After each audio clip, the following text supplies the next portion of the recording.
Hi In live. two Hi Hey, I live. mean, well, hello, live. Welcome to. an intervention. All right, I'll be back later. Have fun. Who was that? I don't know. Who's anyone? Okay, hi.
Mm, I'm a fan.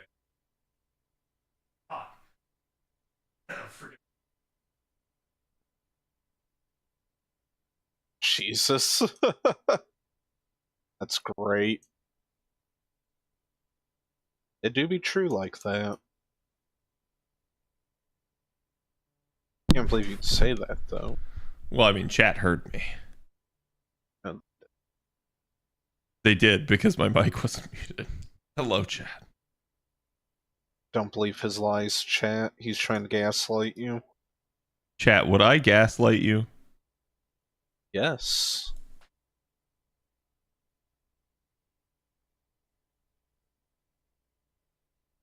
Don't listen to the voices in your head, chat. Listen Should to I my make tacos voice. tonight? Yes. Yes. Shall be done. It's Taco Wednesday, my dude. Hell yeah.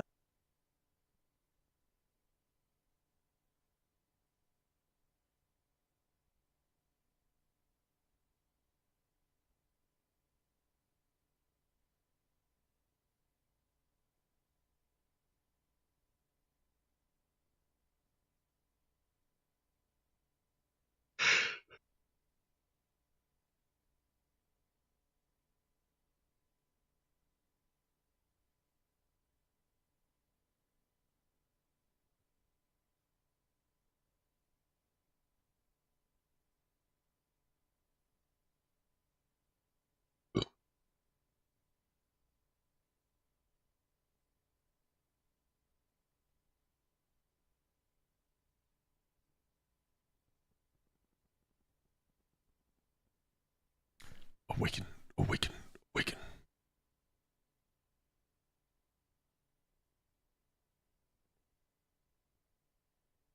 I don't think you'll take the lane that must be taken.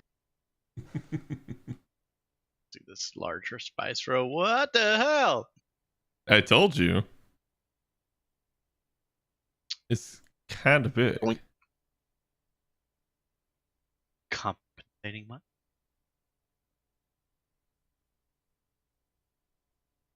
Goddamn Hadron Collider in here. Right? 1,000.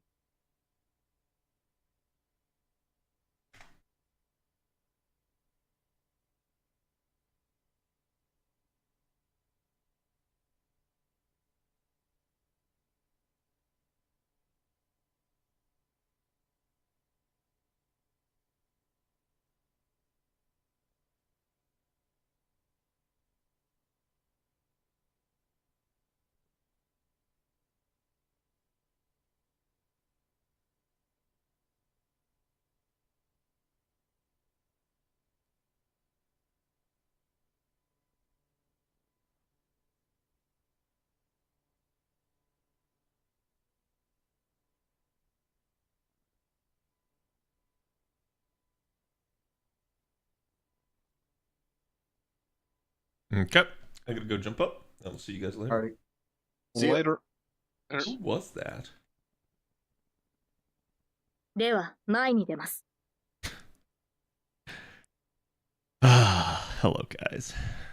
Let me think here. Do I need to refill water? I think I'm good.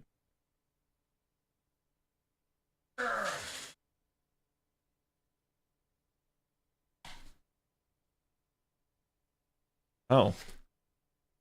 I never ate my fried okra. Well, I guess we have a snack for stream.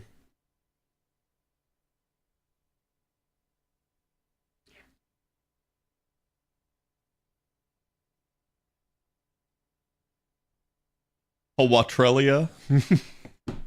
It's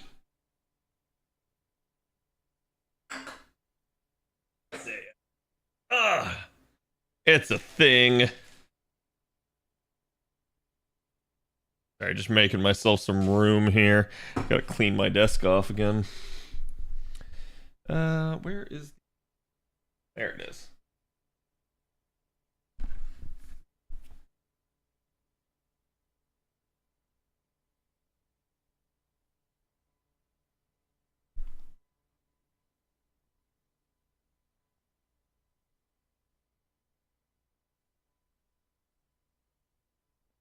Oh, that's not good. Why is that a black screen? Okay, there we go. I was like, hold on. Alrighty.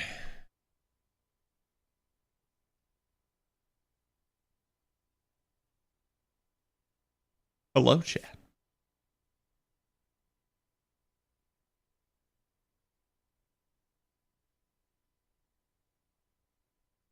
I did get the go live tweet live, so do me the favor and go give that some love.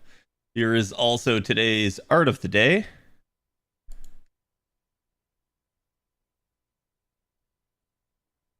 Get it to you guys over here as well. There you go.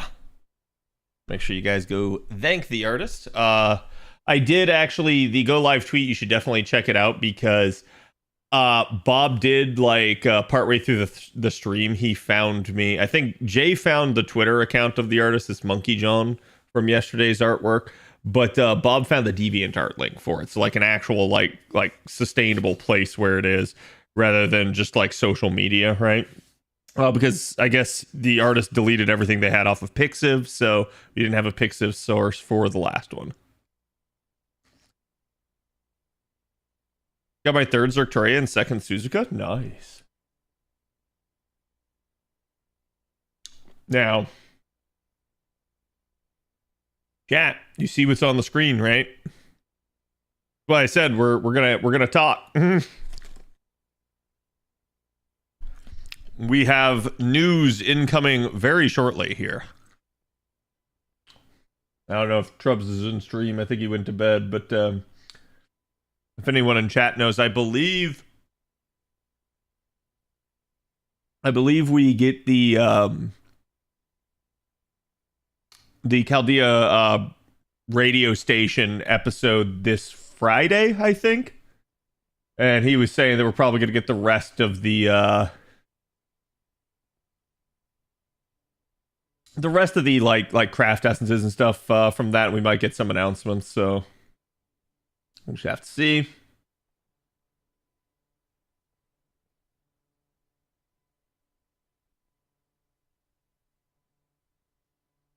Okay. Pre-Annie campaign, basically. I don't know if this will... Okay, it actually will open up. Yeah, it looks like this is just login stuff for right now. But I think you guys can expect we'll probably get something like Memorial Quest wise. They'll probably do something fun for 10th Annie. I think Trubs was saying we had the Da Vinci banner up, and then he's projecting that the next banner will be Sherlock. So he thinks, like, based off what he's saying, it's like it's going to be them doing the Annie servants in order. And that makes sense if they do that. So keep that in mind if you're somebody that's playing on JP and you're like, hey, you know, not sure about the Annie servant, whoever they'll be, but, you know, like, oh man, maybe there's like an anniversary servant, like say like Scotty or something. You're like, never picked them up. I really want them. You can at least maybe anticipate that that's what's going to happen. Do you have the exact time the stream is for August 3rd, 2nd? No, I do not. You'd have to ask Trubs on that. Trubs is keeping way more track of this stuff than I am right now, because I don't know if chat noticed, but we just completed like 3 collabs in like a week. So I had a blast. This is awesome. And actually, it's sounding like those of you guys that were there for the rolls last night, me and Fox talked about playing Peak. So Fox just messaged me earlier, and he wants to do Peak on Friday. So we're gonna see if we can make that happen.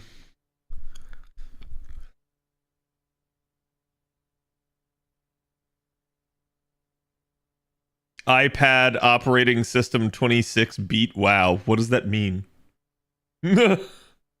I'm confused. I mean, like it's longer lasting than WoW or something.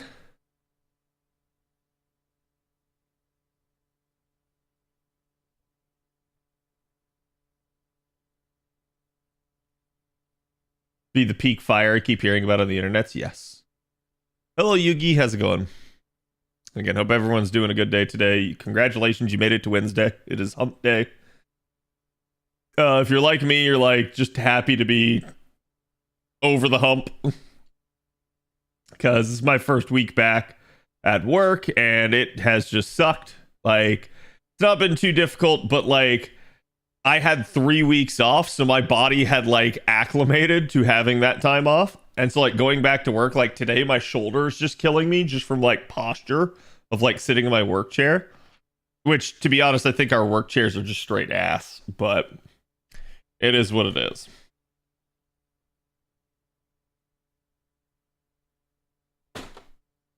Hot AF today. It's actually like Florida has a tropical depression forming over the top of it. It's the second time in like a week that this has happened. So Florida's just getting rain, and it's like everything's chill here. It's not hot.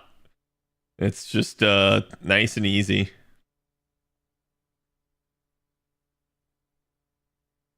See if they'll get you a Herman Miller, best office chair in the world. I wish, but probably no. They always bulk buy all the stuff. Dang, even the weather's sad. Yeah.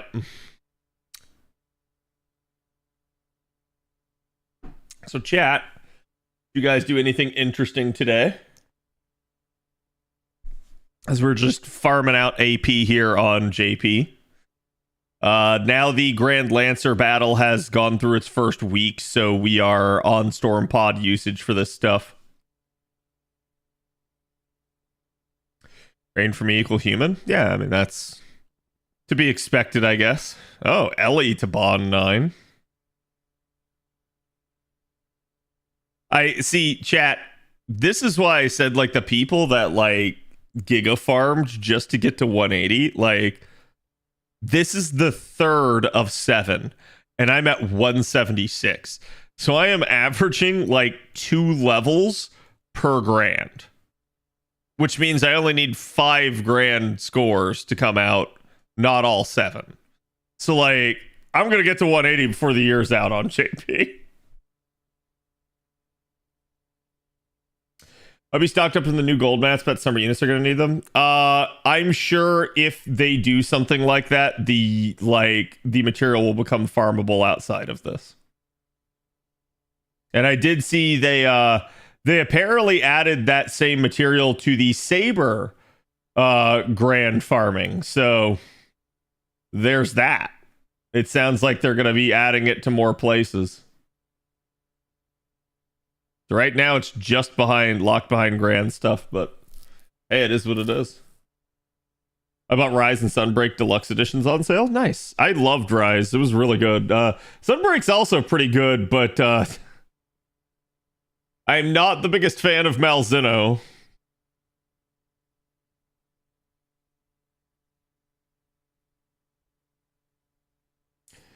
Seems like someone else uses caskets.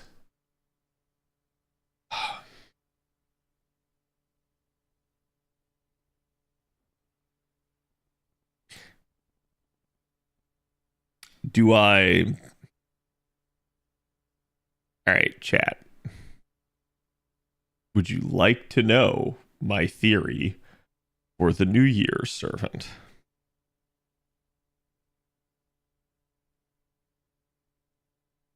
It's Solomon. And that's not a casket. That's a coffin. As in the coffins that you ray shift in.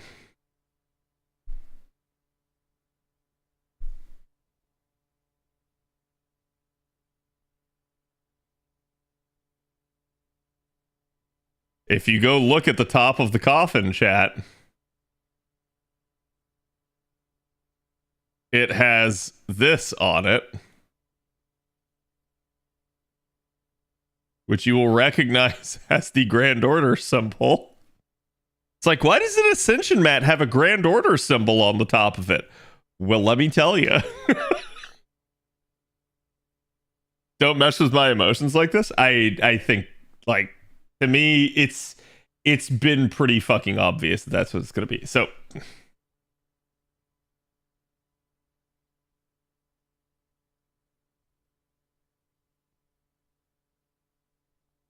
just saying. I could see it being other things, but other people have pointed out, well, this kind of looks like the Ark of the Covenant, and it's like, oh, like Solomon would have had. It's like, to me, like any theory you want to put out about that mat, I think that mat is tied in with the New Year's servant, and I think that is just it's so fucking on the nose.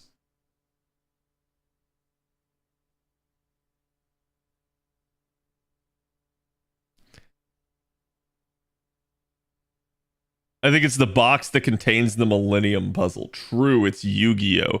Yu-Gi-Oh! Is our anniversary servant. But yeah, I think, like, if you think about who makes sense for Annie 10, that makes so much sense. There have been other theories I've seen people toss out, like Galahad and stuff, and it's like, I'm not going to say those can't work. I really think it is. It is the guess. And I have another reason to think that frankly speaking, if you go look at the actual logo design for Annie 10, you will notice a similar pattern to some other thing. And if you put that two and two together, you'll probably be as convinced as I am.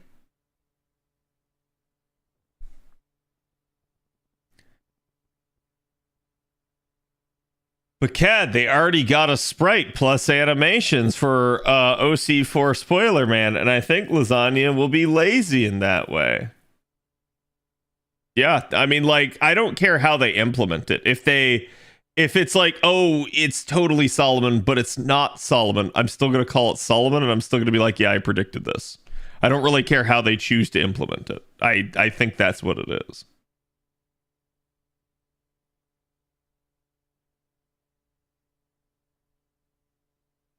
Could also work for Olga as well. No, my prediction is that Olga is a welfare 5-star that's given out, possibly a 6-star. She might be the game's first and only 6-star.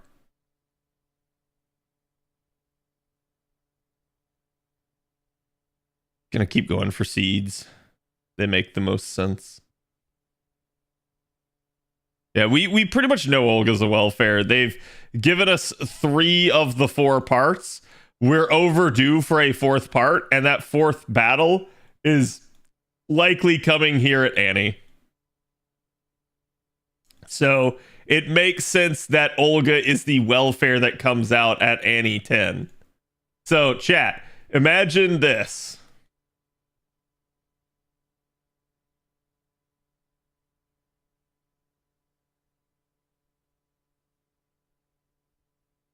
And I'll play it safe here. We'll call her a 5-star.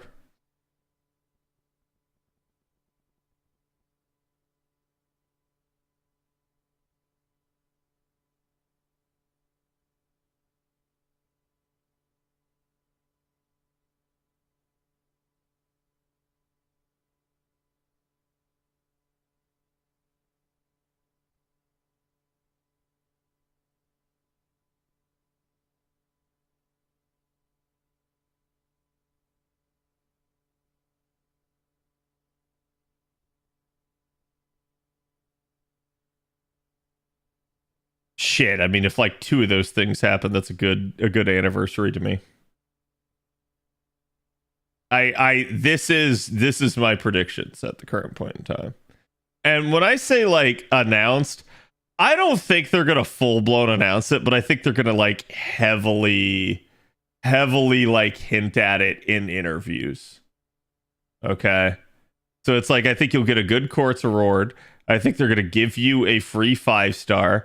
I think you're going to have an anniversary unit being a very story symbolic character. And then I think they're going to talk a little bit about the future. And I think between these 4 things, I don't really care what else they do. I think that's a good anniversary right there.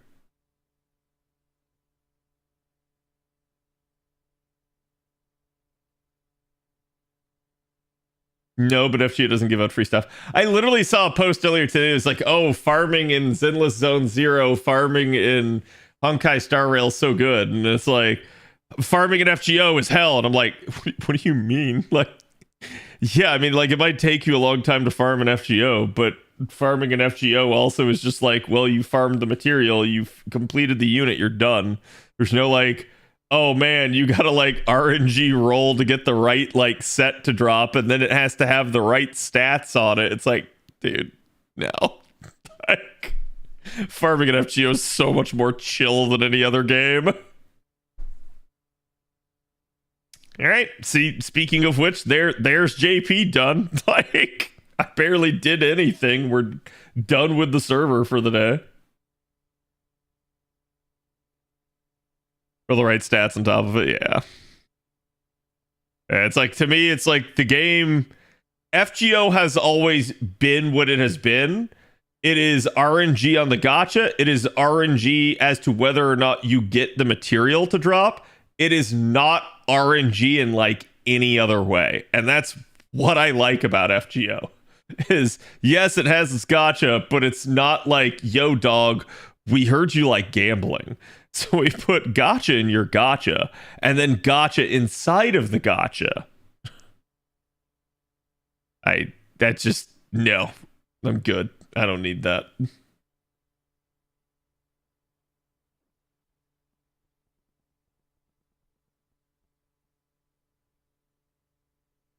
You barely have AP to farm everything a character needs because it's barely AP recovery items on ZZZ.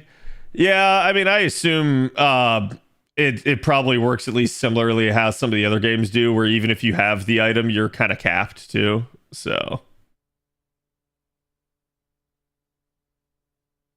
it's RNG if I decide to use my AP. Listen, that's on you. Even with RNG stats, FGO is way worse than all the Hoyo games. Explain.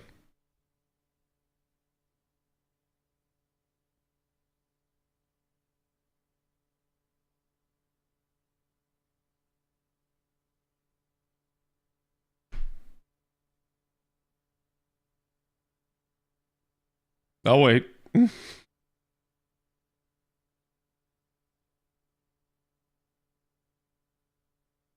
Nikki has the you have to have the right manufacturer. Interesting.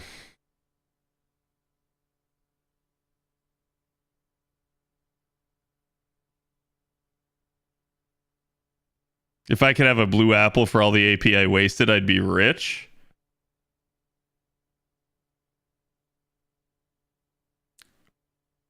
Deontay, you realize it's like when you make statements like that, that like this is why I call you out sometimes, right? Because like you could just make a blue apple and you wouldn't have that issue.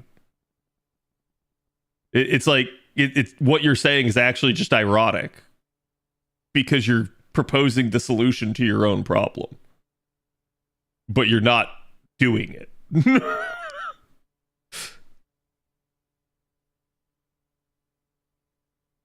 He's just saying it.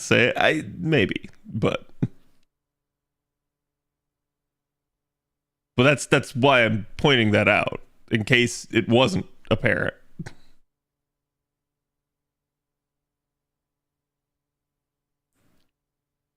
Will that gacha give me a 5th copy of Black Grail? Yeah, I think like that's arguably one of the worser aspects of FGO's gotcha. Like some of the like permanent long-term CEs that are still just meta to this day, it's just not easy to get your hands on them. And like some people get it really easy, some people don't. I think that's like one of the bigger issues. To me, and I doubt the devs really want to do this, but it's like to me, what they probably should do is they should probably offer more attainable pseudo Black Grail things. Because I think the issue I have is that while there are like replacement CEs and welfare CEs that are out there, almost every other CE is just actually not comparable to Black Grail.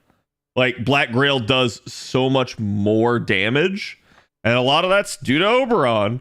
But Black Grail's at a point now where it's like it does so much more damage that there's just no conceivable way that like another Craft Essence is getting close without having, you know, very similar stats to it. And I don't think the devs want to give those stats out. I think the devs know what they've done, and I think the devs are like, shit, let's not proliferate this even worse, right?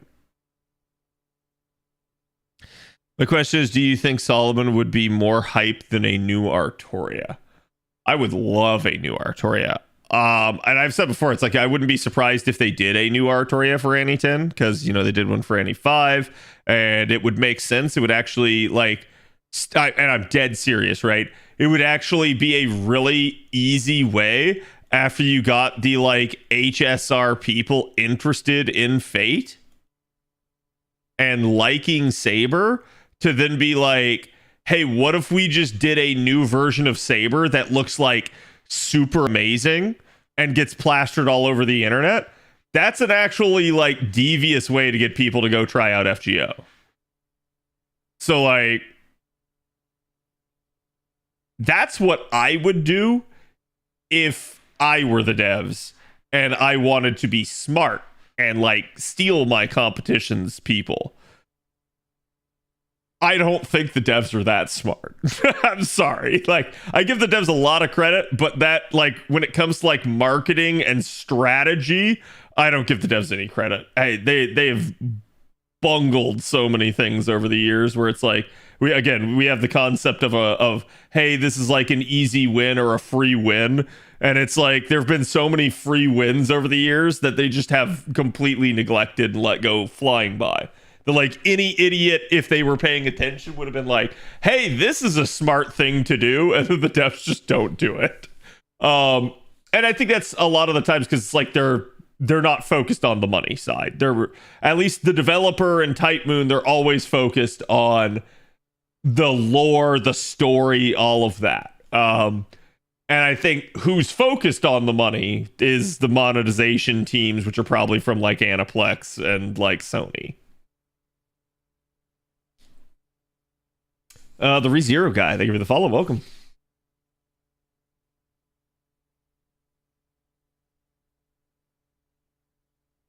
And it would crash out again if that happened, like with Ace 2 years ago. So the reason people crashed out with Ace, though, was because she was a like summer unit at the same time.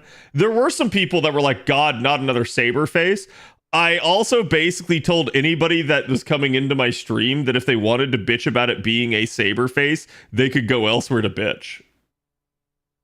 I'm not going to say that there wouldn't be people that are pissed off about it, but it's like I always found it really like funny that like I would get people coming into my stream, and it's like, if you watch me, you know who I am, right? Like, why would you come here to complain about Saber faces?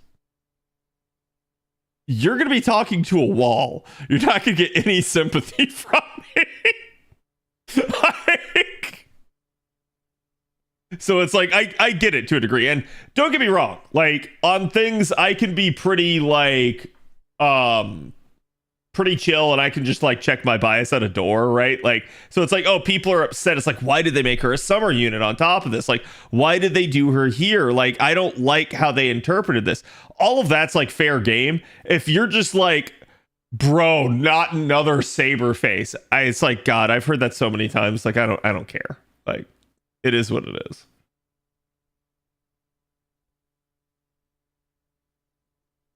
Kawasumi is a Pixiv tag? Wouldn't surprise me.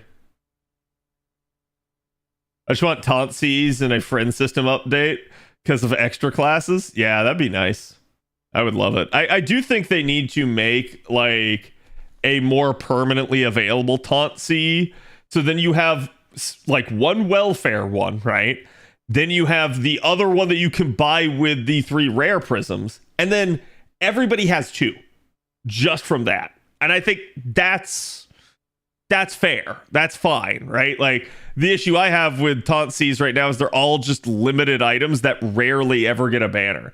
And they're so rare that to me, there is like a little bit of sunk cost going on where they go like, hey, we're actually losing money by not putting these on rate up more often. Like we go years without seeing a Tauntsy get a rate up. Other than I guess there is like every Chaldea boys, we usually get a rotation where you can roll outrage. But beyond that, the other like C's, no, we almost never get it. And yes, chat, I'm skipping story on NA right now. I'm aware.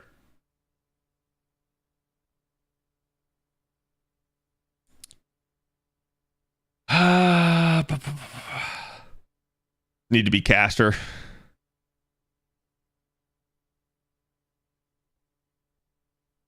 It's so weird how Tauntsies are like unicorns.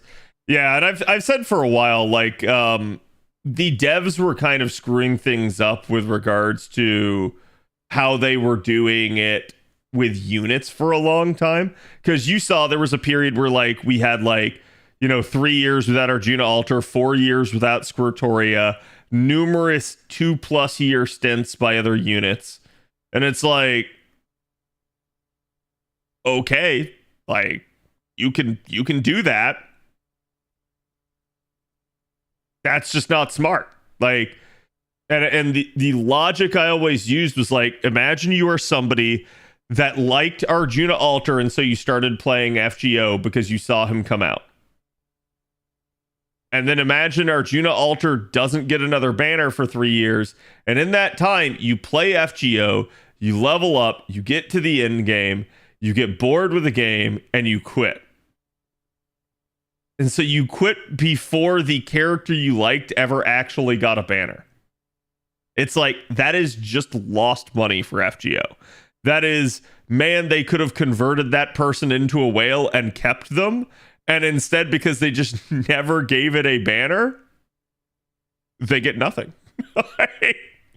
So it's like, I watched them do that for years, and I was like, that is just one of the stupidest things they could ever do.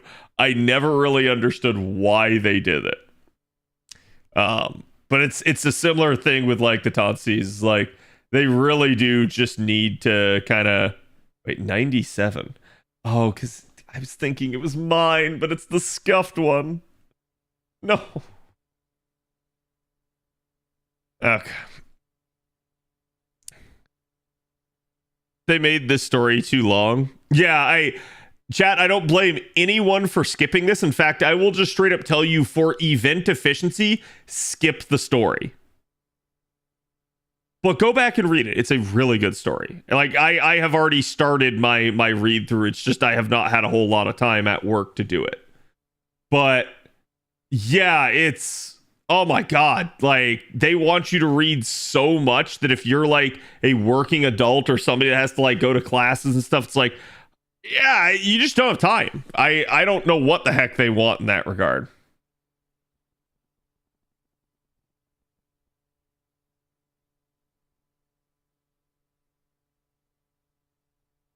Let's do it like that.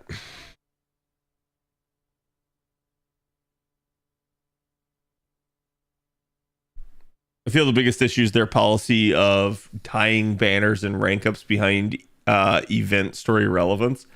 I don't mind them doing it. I actually think, like, if they're going to do it, that like tying it all in together is actually really good. The issue at play is, if they're going to do things that way, they need to be cognizant that certain units are not being used ever.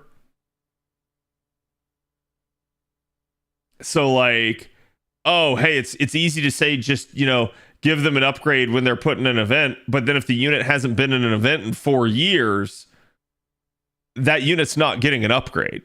Like, so I have to look at like stuff like that and be like, yes, this is a good idea, but they're executing it poorly, and that has been the issue. They've been better about buffing, but I'd have to check with Avalon. I think they've slowed back down here a little bit. That's been my perception. Which we're near anniversary, so we're probably going to get at least 14 buffs. My hope, my dream, chat, is that instead of doing 14 buffs, they increase that number and we get 21 this year. Like, give us 3 per day, 4 per day, 5 per day. I don't fucking care. Just give us more than what you're doing, because 14 is not enough. It used to be. It's not really anymore.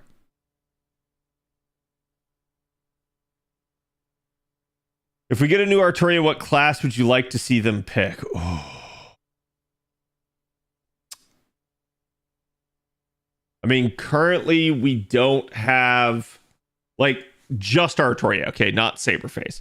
Currently we don't have an Artoria for Alter Ego. We don't have one for Moon Cancer. We don't have one for Pretender. Obviously Shielder. I'm just not even going to count Shielder. And technically Beast, right? So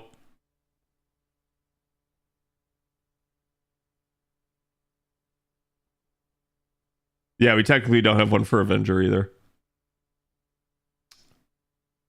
I would like to see, honestly,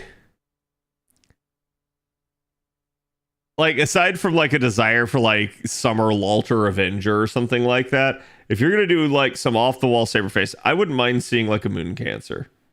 I think that would be a really cool interpretation.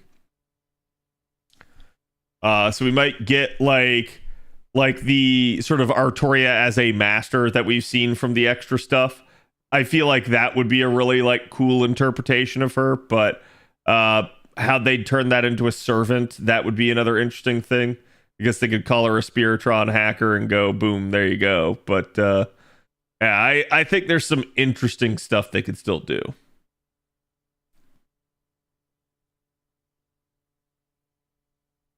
Not after Ordeal Call 3 and Arcuid. I mean, I think before Arcuid, it was not exclusively a BB thing. Pretty much since Janako, it has not been exclusive to BB.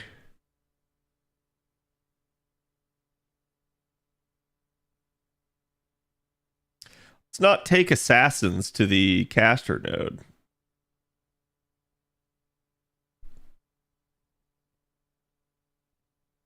So chat, it's funny, right? Like, everybody knows my stances on Melisson, but what did you see there? Who was I using?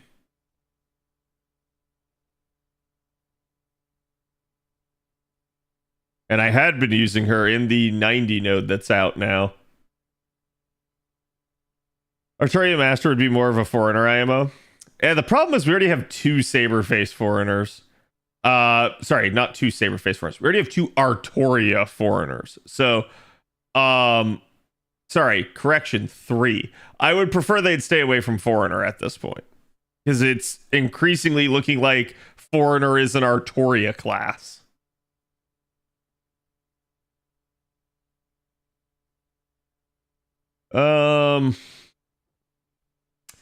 Well, that's just not good. This should have been a Castoria Berserker.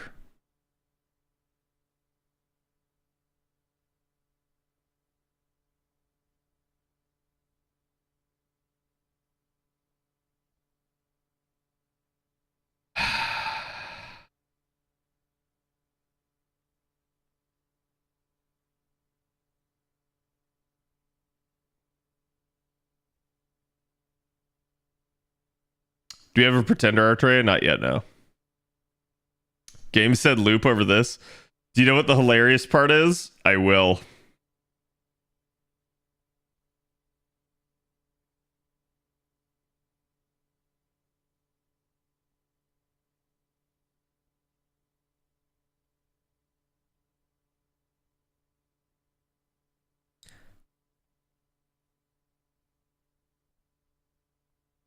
This party wide? I think it's just her. Oh no, it is. Sweet.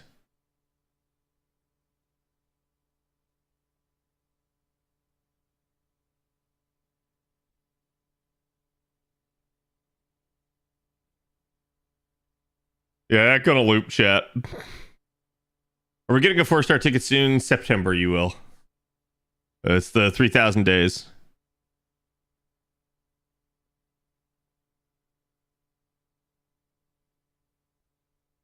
I would love to see Lalter Beast this summer. Yeah, I mean, there's a lot of like cool things I can still think of for them to do for Saber Faces. I'm not like, there's not like a like, oh man, like I desperately need this, right? I think Lalter is just legitimately the closest thing to that, because the amount of like attention that Lalter has gotten has been like so ass. It's not that she hasn't gotten attention, she has, just the quality of the attention has been really poor. Would Mordred count as Artoria Pretender by her having Rongo? No. But, so this is a really interesting thing, and honest to God, a lot of this is like rooted in some of the reasons why I'm not the biggest fan of LB6. Morgan should have never had Rongo Miniad. Ever. Rongo Miniad was made by the Fae, entrusted to Merlin, to find somebody to entrust it to. So this is another like just sort of major plot hole in Nasu's version of Morgan, because Nasu's version of Morgan is a combination of all versions of Morgan from Arthurian lore. You have the sister,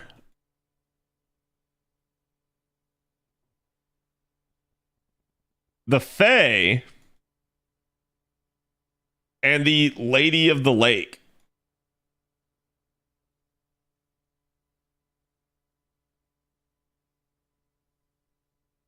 For Rongo Miniad, which is the anchor that pins the two worlds together, to be entrusted to Merlin to find somebody from the Age of Humanity to pass on, in Nasu's version of the lore, this means that Morgan had to have created Rongo Miniad, entrusted it to Merlin, who she locked in a fucking tower and hated? And then Merlin gave it to her rival, who she hated? It makes zero fucking sense. Like that's why I don't like what the changes are that Nasu has done to Morgan Le Fay. And I have to be like way upfront with this. They are changes, chat. Nasu changed Morgan's lore with LB6. That's why I'm not a huge fan of it.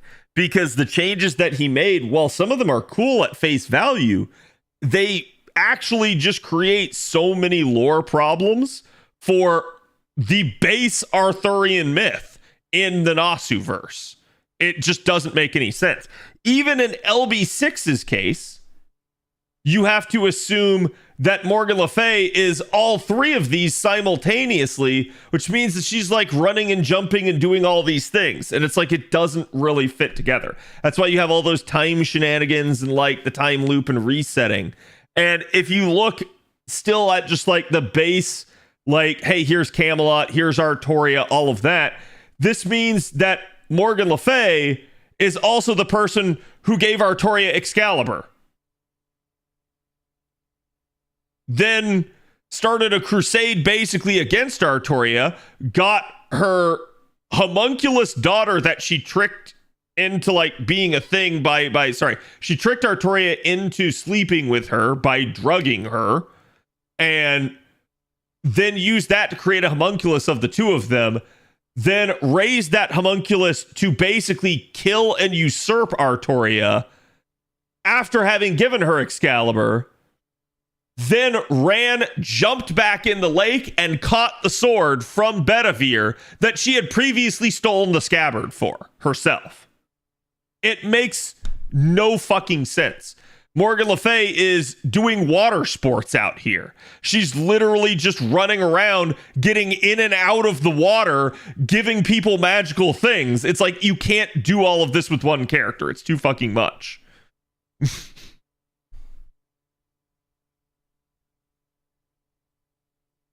Morgan is a busy bee. Yeah, so it's like, literally, the only like narrative way you can actually explain this is Morgan Le Fay is schizophrenic.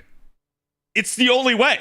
You have to have it where it's like, oh, she has a Fey personality that wants to do good, but then inside her, she's evil. Like I said, it doesn't actually work. It's so ass the way it's actually handled now, thanks to LB6. Prior to LB6, the understanding was, again, she's a stepsister. She might be one of these other things, but she's not all three of them at the same time.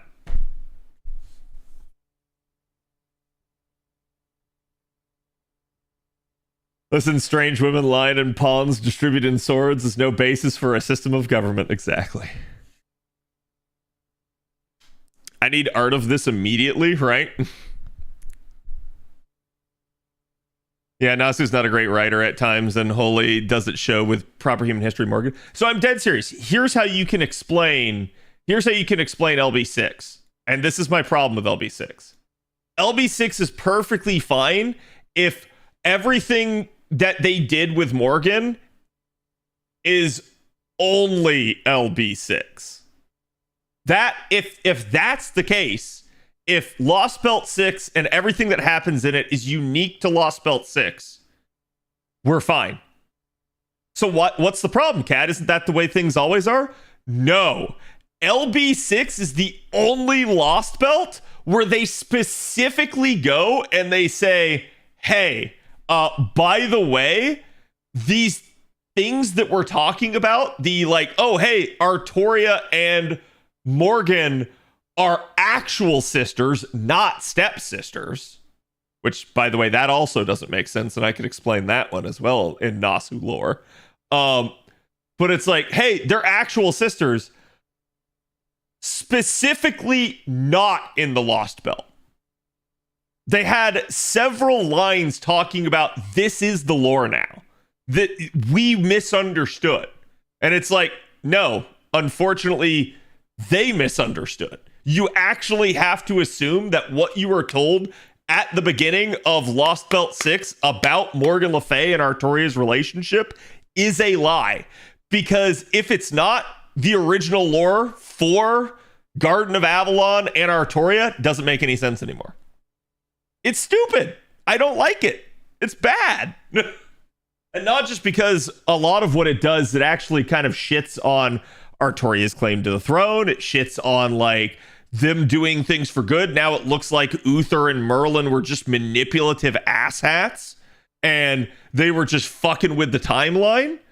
It's like all of that gets so screwed up now, and you're actually taking the protagonists and turning the protagonists into villains.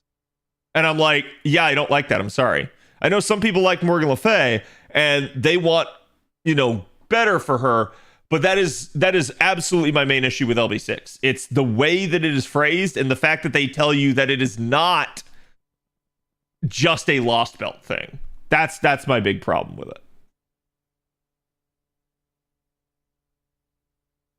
Now, some of that could have also been like, I don't know, maybe there was an issue on localization. But I remember when this came out on Japan, I had to ask Trubs for clarification as well, and he confirmed some of it. So it is what it is. Like I said, to me, Nasu went Nasu went full cocked. He went absolutely ham on LB6. And that's why LB6's story is so good. But Nasu created so many problems for the base Arthurian lore. And between the name and what he has now done with LB6, I'm terrified of seeing Nasu develop Artoria's lore after this. I'm actually terrified of it. I think the guy's gone off his rocker. I think he doesn't really like know how to like keep it all straight and relevant now.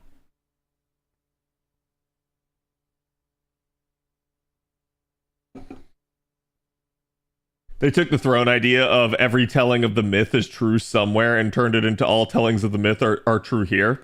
Yeah, that's what I said. Like, if that's what they wanted to do, and it's like, so Morgan Le Fay is all of these things, but only in Lost Belt 6, I'd maybe have some minor plot hole inconsistencies within the story, but I'd be like, okay, that's fine.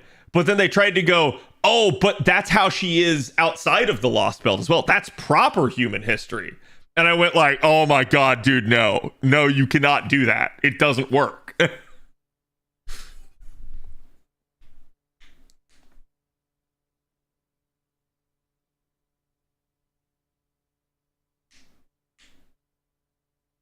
LB6 was a lost world, not a belt anymore. That's what Singularity 6 could have been. Yeah.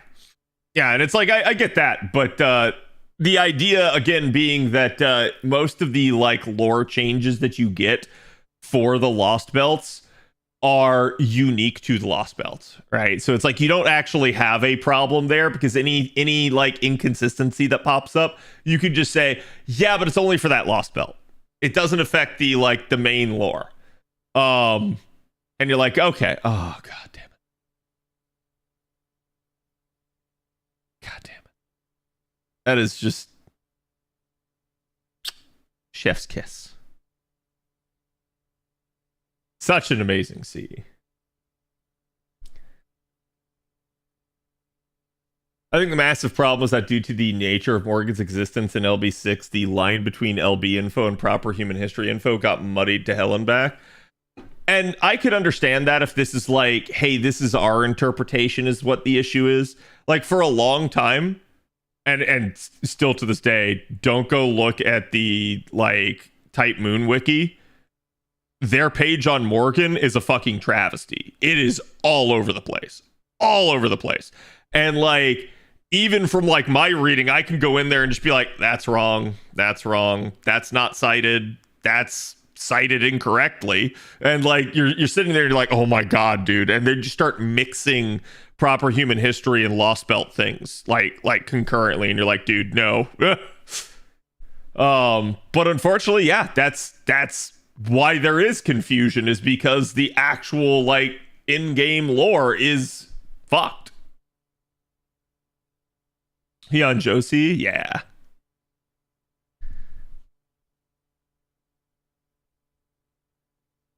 That's not MLA formatted. That's wrong. No. When I say like cited wrong, I mean like they would be like, hey, here's the source. And then like what they would type in the paragraph is not what the source said. And you're like, wait a minute, hold on. It's like literally just taking the source out of context.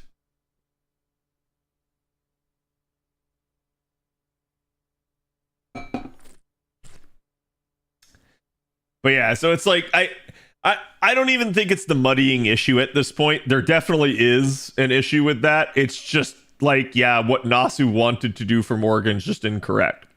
And here's how we know this, chat. Chat, who's your anniversary servant this year? On NA. Why did we need that unit? Nasu had to actually try to explain more of the story. Because he realized, fuck, we left some shit out. And to a degree, he does. To a degree, it just causes more issues. I do not remember what this fight is.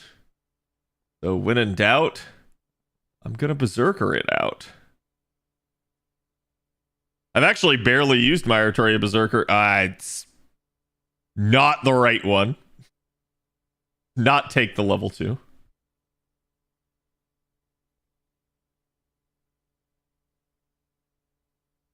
Me, I'm the anniversary servant. I see. But yeah, that's why Ace exists, is it's basically him trying to give more context for Ace. I think a lot of what it is that Nasu feels bad for Morgan, and Nasu wants to personify her, to humanize her, and to basically give her context that she lacked in any other Fate material. I have no issue with that. If they wanted to paint Morgan in a better light, I think that's fine. Where I draw the line and where I have issue is when that starts to shit on Artoria's lore. You think we get a pan-human Vortigern? I know people like Oberon. I think Oberon... I'm going to say something really vulgar right now, so plug your ears, chat. I don't think Oberon can hold pan-human history Vortigern's dick. I think... Sorry, proper human history. I think PHH Vortigern is badass. And I would love to see a version of him.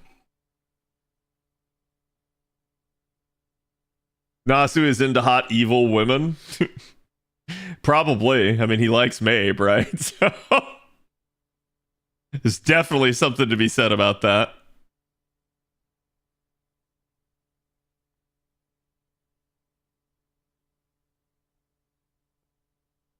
If evil, why hot? Or if hot, why evil?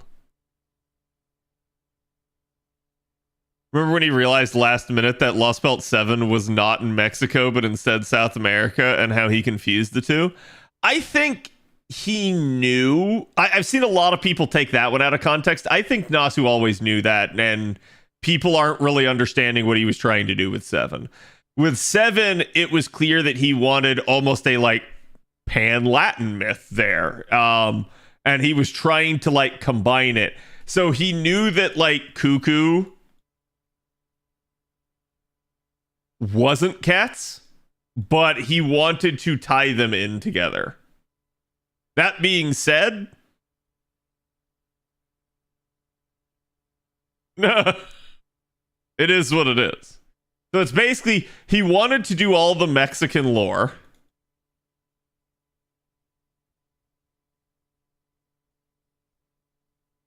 but he kind of wanted to do it in South America. And that's where I think the issue arises. Because then basically a lot of what he alleges is like, it happened in the same, like, thing that, like, Murder of the Dinosaurs. It's like, yeah, but that's actually in the Yucatan. It's not in South America. So I don't know, man. I don't really know. Like to a degree, I can definitely, like, see the argument of, like, he is confused. But I think it's like he knew what he was doing with the lore. It's maybe the locations that he's getting, like, messed around with.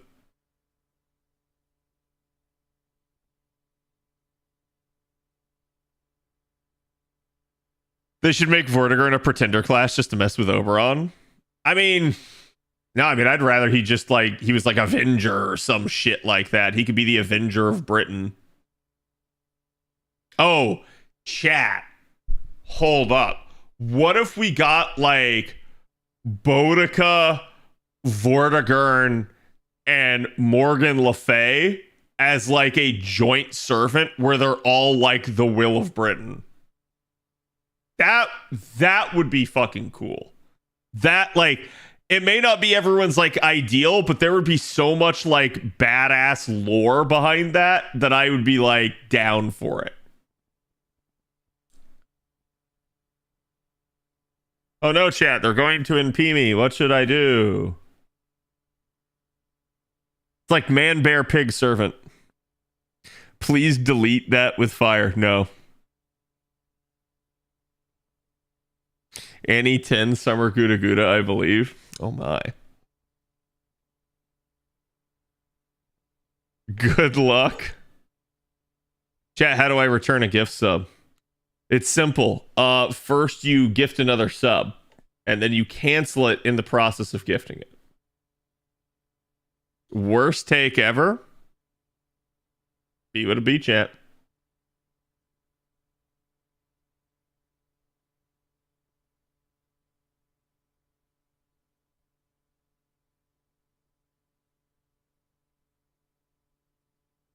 I got Summer Melu, no 4 stars, and it happens.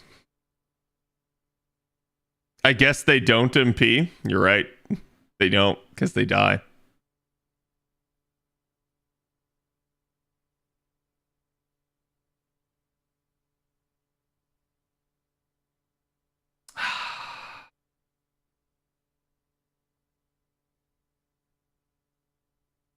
I've already got 2 of them done. Guess we advance his because it's the Buster Up.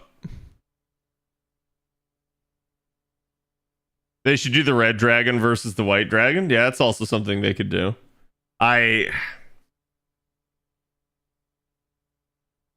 know everybody likes LV6. To me, I straight up prefer the original lore, and I feel like the original lore got done dirty now at this point.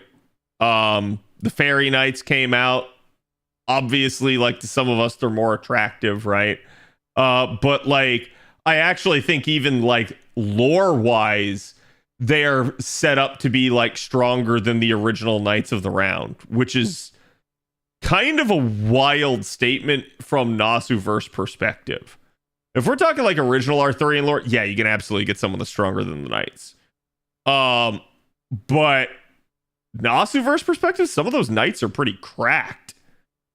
Like, yeah, you can get someone stronger than them, but like, what the actual did you do?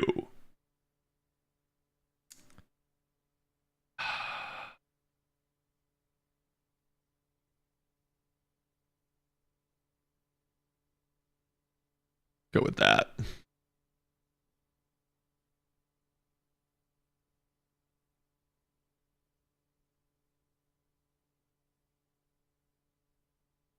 Holmes and Watson class caster. Their kit would be the quick savior. That sounds crazy. I'm gonna tell you probably not, though, given what ended up happening to Holmes at this point. I think Holmes will come back. I really do. Probably for the conclusion at this point. Oh, did I didn't take support Castoria.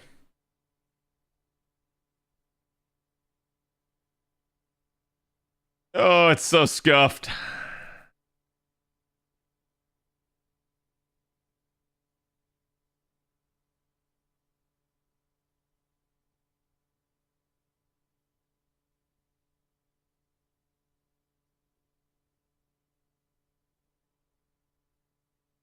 Titania doesn't exist and won't show up as a servant is obviously bull.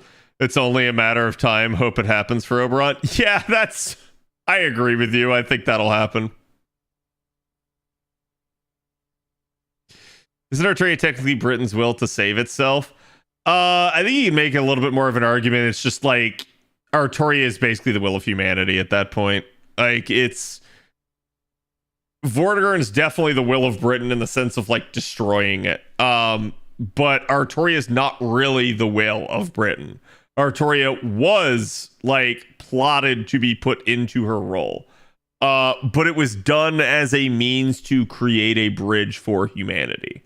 Because Britain didn't like humanity. Britain wanted humanity out of there. And they were gonna like the island itself wanted to be rid of humanity. Because at the time, Britain was the last like vestige of the Age of Mystics. The island itself was shrouded in mysticism and magic, and it was at a point in which the rest of the world was advancing into the Age of Man. So Uther and Merlin basically hatched a plan of, we're gonna go get somebody that can actually steward in the Age of Man and act as a bridge between the mystics and man. And that's what Arturia is. That's why Arturia is part dragon.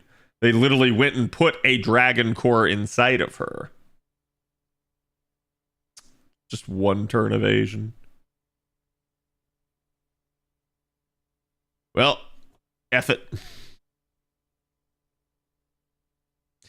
You think the game will end when Ordeal Call ends? No. No, I do not.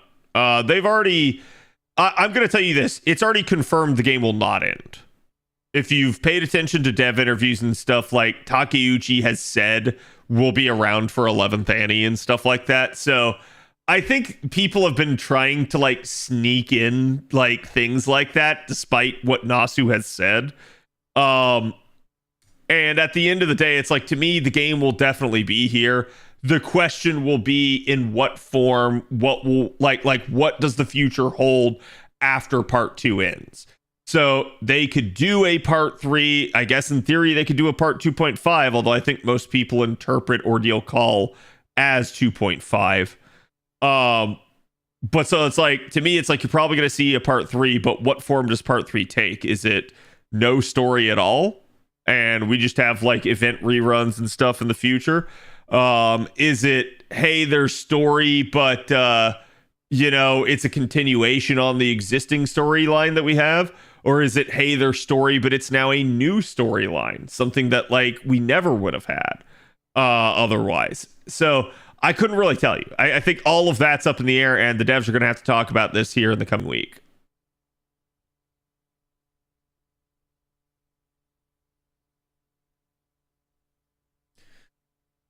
Please make FGO2 big budget with a Chinese company. I think it's like it would at the same time excite me, but also like just mauled me to no end if it was like, hey, MiHoYo is now making Fate Grand Order 2. I think I would lose my fucking mind because I don't like the way MiHoYo runs their games. So it would actually salt me. But at the same time, I'd also be like, oh, sweet, we get like still the lore and the story probably done by like Nasu, right? So it's like, as long as the lore and the story were there, I guess to a degree, I guess to a degree I wouldn't mind. But like, I don't know. I think FGO2 is a possibility, and the longer time has gone on, the more I have thought that possibility is a thing. I think like if you had asked me this like 2 to 3 years ago, I would have laughed at you and I would have told you, of course that's not happening. But now, I mean, now I actually could see it to a degree. So I think like the issue is really, what is Type Moon up for? And are they going to be doing stuff? I've seen a lot of people that are really upset about Extra Record getting delayed. And I was talking about this yesterday during the collab and stuff. It's like, of course it did. It was really obvious to me that game was going to get delayed. From the simple standpoint of there was literally no communication about that game. So it made pretty easy sense to me that they would do something like that. Now, with that in mind, why did it get delayed? Why was it not ready? I think that is an interesting question in and of itself.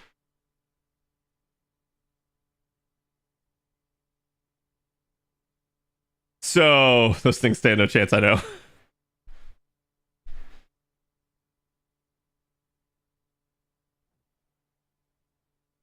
You got Emperor's Feet? Yeah.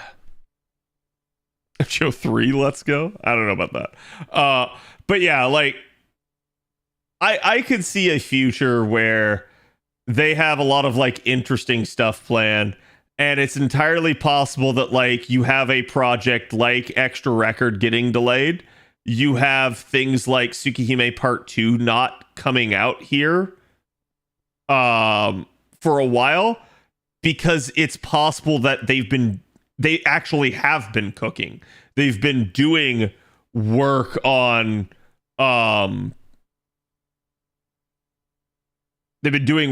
basically what amounts to a part 2, right?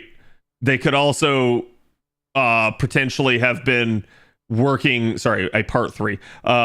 They also potentially could have been working on things like, again, FGO2 or some other thing, like maybe whatever comes after FGO. I don't know. So we'll have to see, because to me, when part 2 truly concludes, so let's assume we get to Chaldeus and we fix the problem.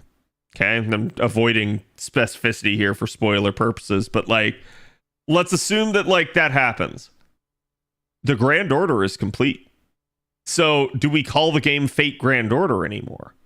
Like, it's entirely possible the name or the game just gets a name change, and that we end up with a completely different plot line. So I think stuff like that is on the table for the future. But like, will FGO continue into the future? Yes, that I'm sure of. The only thing I'm unsure of is what form will it take. I hope they drop the Grand Order and get something new. I mean, I'll say this. I firmly and adamantly believe that Ordeal Call was a mistake. Not in the sense of like that they did it, right? In the sense that they tried to say Ordeal Call is not its own thing, that it is still Cosmos and the Lost Belt.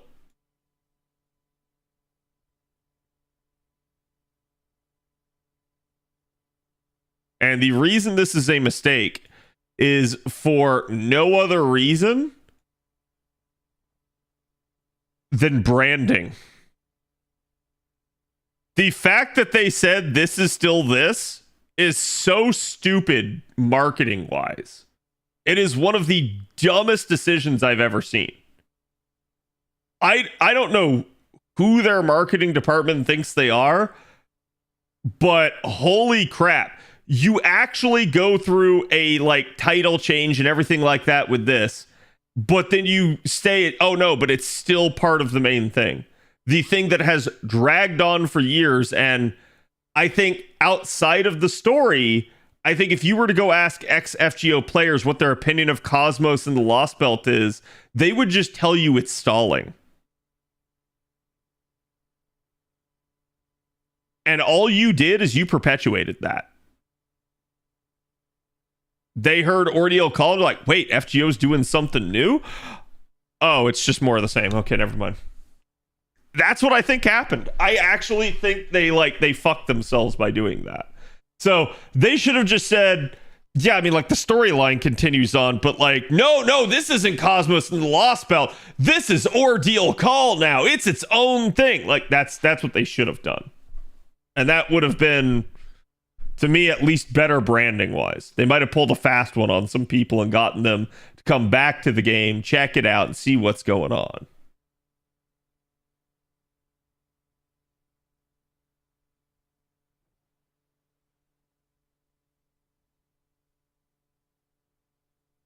I don't think they could make more money with an FGO2 like the fan base can't grow more. No, it could. It absolutely could.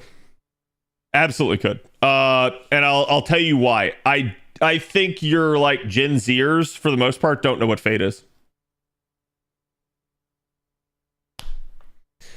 Because there hasn't been a major Fate anime really popping off.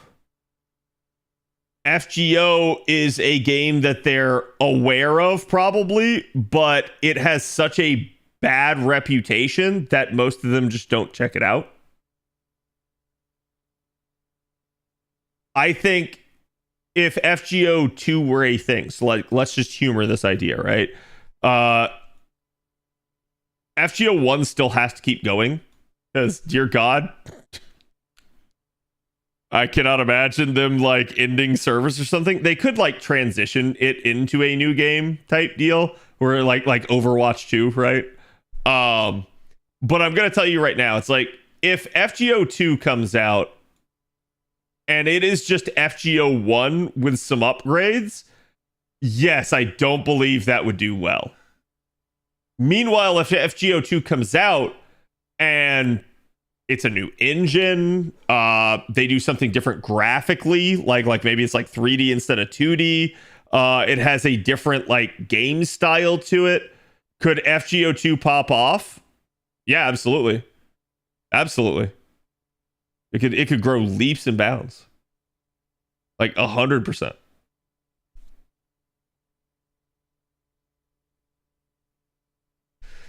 Fate needs a new anime running? God, yes, it does. Don't get me started on Strange Fake. I hope we get news about Strange Fake. I really do. God, if we do not, it is not looking good.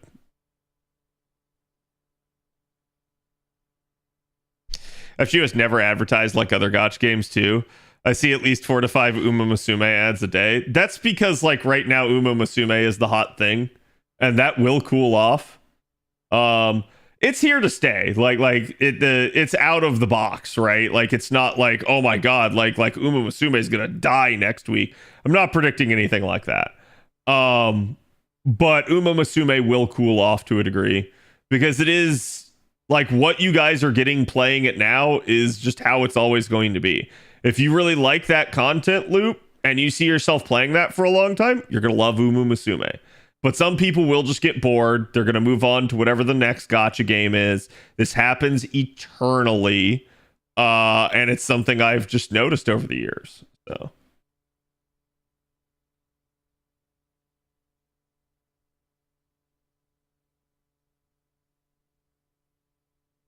But if that was the FGO2 we made along the way. You've seen a theory that part 3 is just going to be being sent back in time with all of our memories to prevent certain actions. What if I told you that is already the current storyline? Only you just don't have your memory.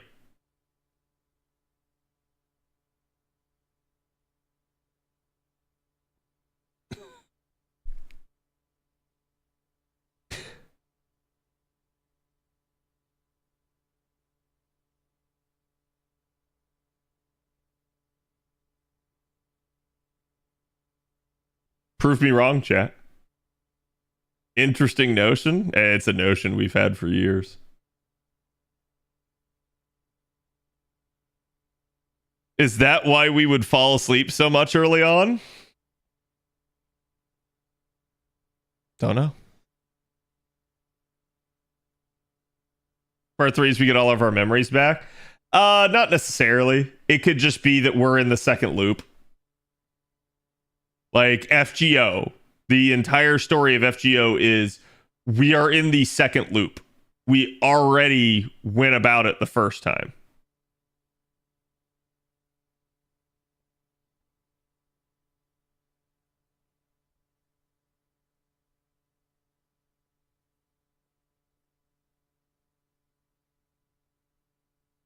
I doubt it because we haven't changed anything yet. Wait, what do you mean we haven't changed anything yet? How do you know?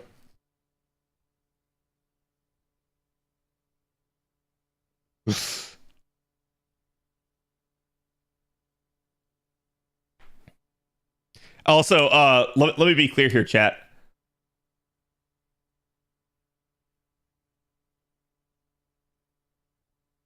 It might not be our second time.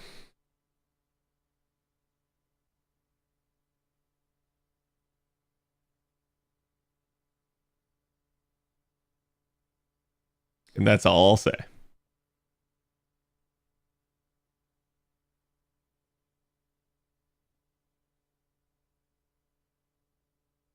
It's going pretty good, JC. How are you doing?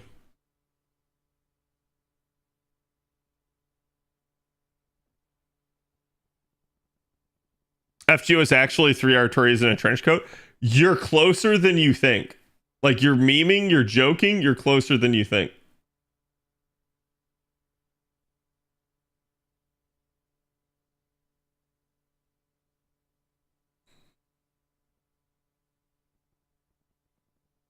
I feel we need a 4-star pity. I mean, Fox made a pretty good case for that yesterday.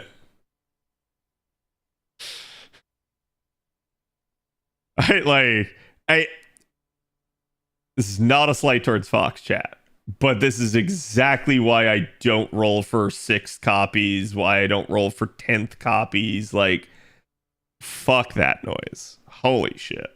Like, that gets, to me, that is so ass. It's like, you feel like you're using all of this currency that you either, hard earned or paid for, basically for crumbs.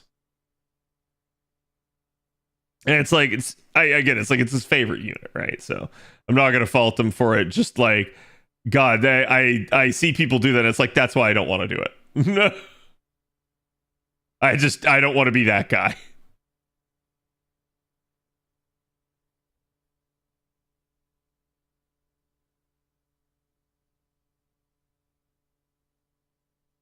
Apology fruit.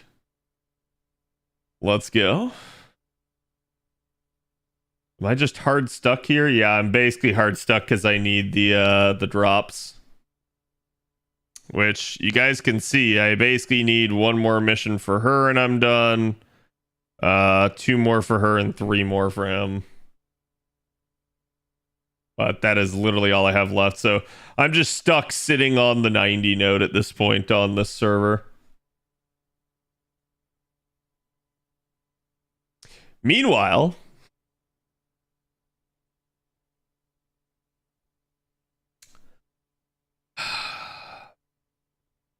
if you're feeling like this is deja vu, it's because it is.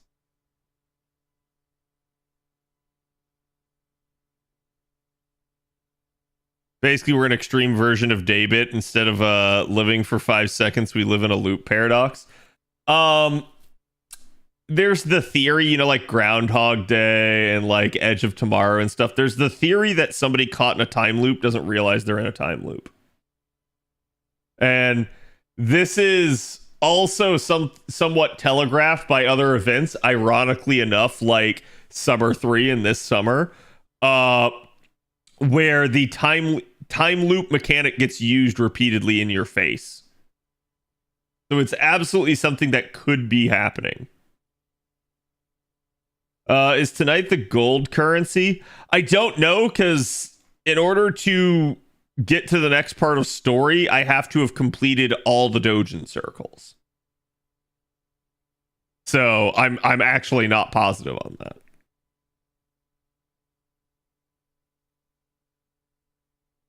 The 90 is gold, isn't it? Yes.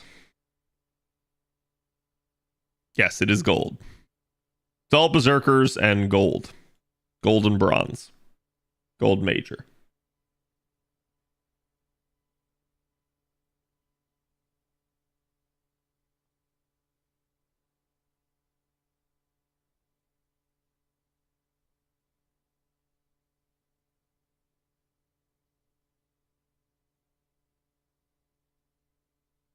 How we came to some story speculations would be a nice make now. God, you know me. I'm not one that likes to spoil, so like it's one of those deals where it's like I can talk theory all I want, but some people in the room do know a little bit more, and it's always precarious trying to say that stuff. Yeah, I wouldn't be surprised to find out the time loop theory is correct. We're just not the originator of the loop. If that's true, we are not the originator of the loop.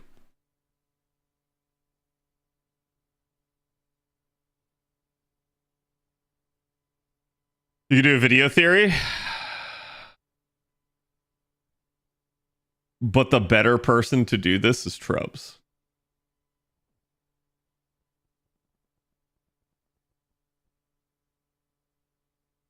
+90 needs epilogue. No, I don't know. Like I said, I'm not sure if we're actually like time gated at the moment, or if it's just like everything's open as soon as you can complete the stuff.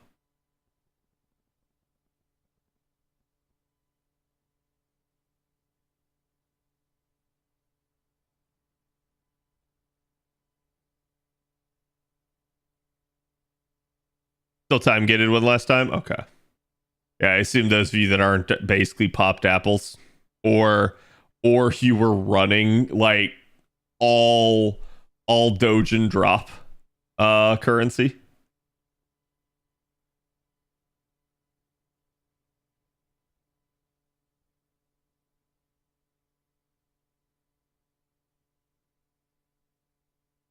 There are more Dojin currency things we need to do after the next time gate. Yeah, I was gonna say you can level these up quite a bit. From what I remember.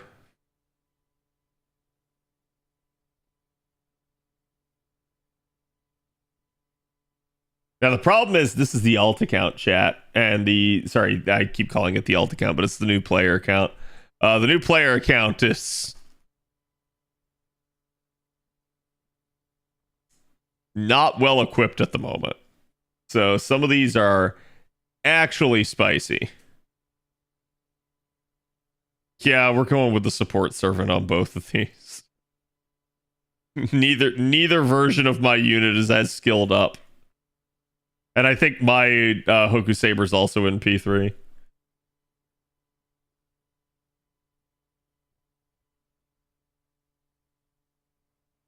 Are you going for Tez soon? I don't know. I have thought about like Tez, but then there's also the possibility of getting like, dude, Proto Merlin on this account. Proto Merlin with like Waver and Oberon means I'm pretty much covered for like most challenge things the game can throw at me. There's also Ibuki, and if I get a Buki, then I have the AoE carry for the account as well. So it's like, fuck. There's so little courts and so many banners here that like it just feels so dirty at this point trying to roll. I just have to make a decision and live with it. Like, I can make an argument that if you're a new player, this is arguably the like best / worst gauntlet of banners you could possibly imagine.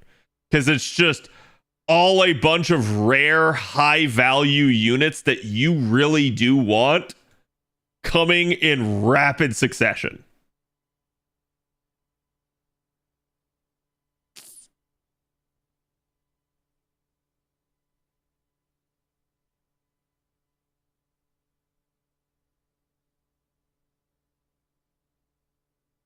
Trunk Sister C, good, or is it only broken for the event? It's all right. Just one ticket them. Chat, I know I've done that like 3 SSRs in a row, and I know how lucky that is, and that's exactly why I assume like I will be lucky to get even one more. Okay? I don't think it's gonna happen.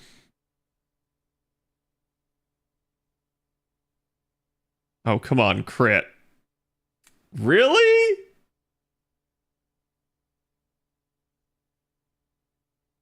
I was going to say, I was going to be pissed if I missed all my crits and he got a crit.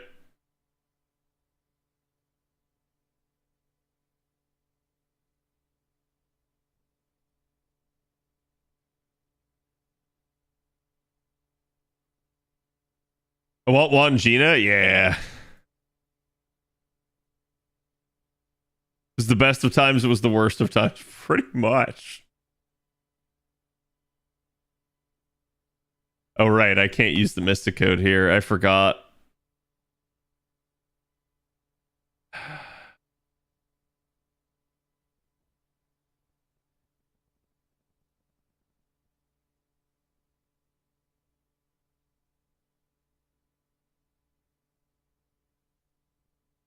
Yeah, the problem here is just health management.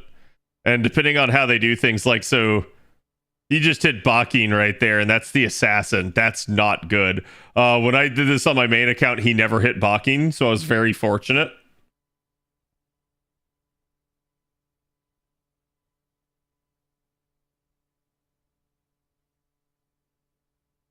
What news did I miss? We're going to talk news here in a bit. But we were talking about the anniversary and everything.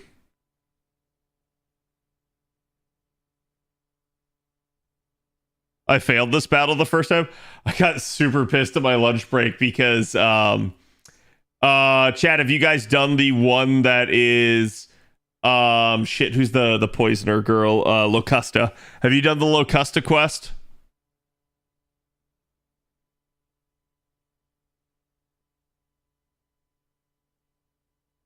Yeah, I did it flawlessly my first run on my main account, but then on the alt account, they just hyper focused Castoria Berserker, and I was just like, well, fuck, I lose. Like Castoria Berserker is the only person really capable of actually damaging Locusta. So it's like, okay, I guess I'll restart that.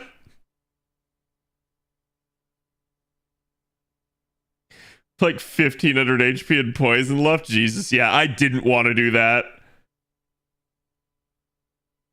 I was like, nope, I'm good.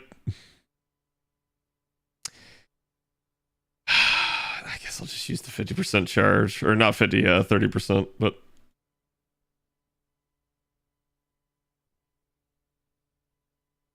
I'm taking those.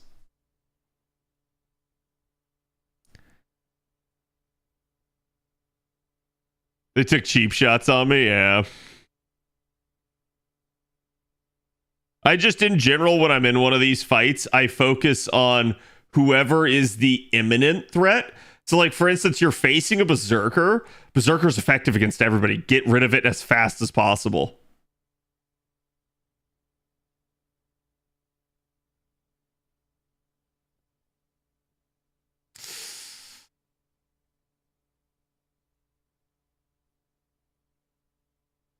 All right. At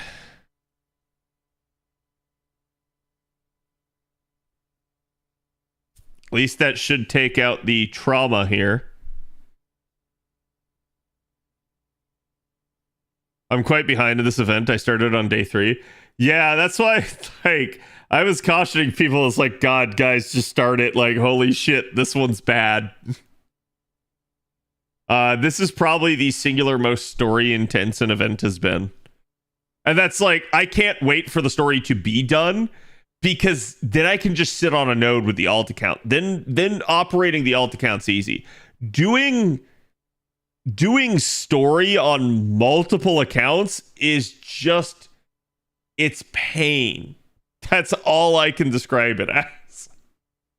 Like, at least I don't have to read it the second time over, but like, it is just going through the paces again. With all the minutia and tedium of it. Okay. We got out of it. Thankfully, we don't have to do that one again. Freaking 10 turn fight.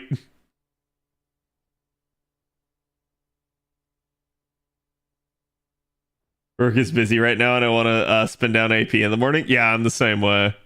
I've had to a couple of times wake up and just create blue apples on the alt account. And then, like, out on my lunch break when I come back home to, like, watch anime, and then I pick it up again and, like, try to progress.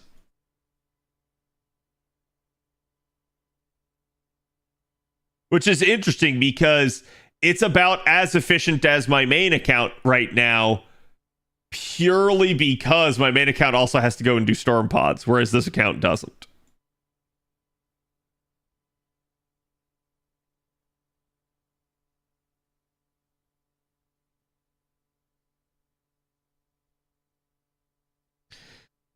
You have no idea in particular when JP has an event at the same time? Yeah.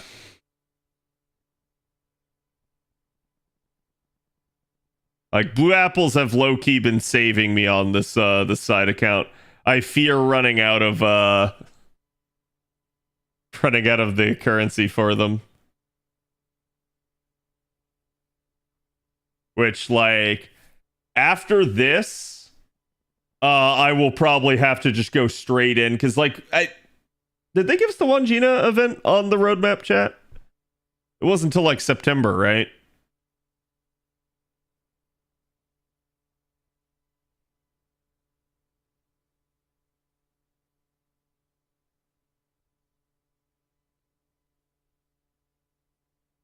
No, I don't trust this. I'm going with Castoria.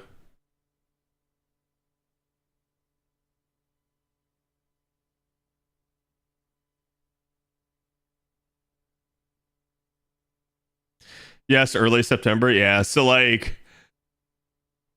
during August, I need to really, like, hard progress this in story. And actually, what does the one Gina event take? Is it Fuyuki requirement or is it less? I don't remember. Or more, I mean.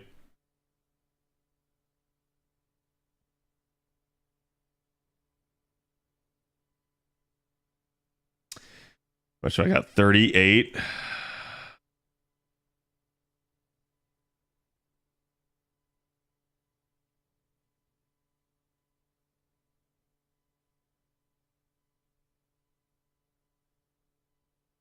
I'll leave waiver out for right now.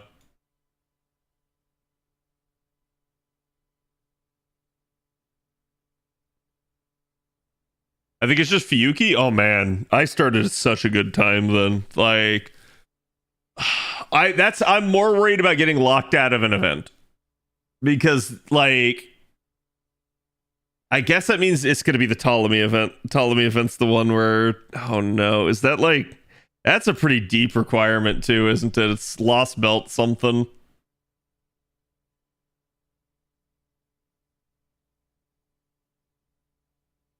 I need to be in Lost Belt by October. That's oof. I mean, I certainly can, but ugh. I'm going to have to resort to probably solos. LB1? Okay, that's not too bad, at least. 6 enemies remaining.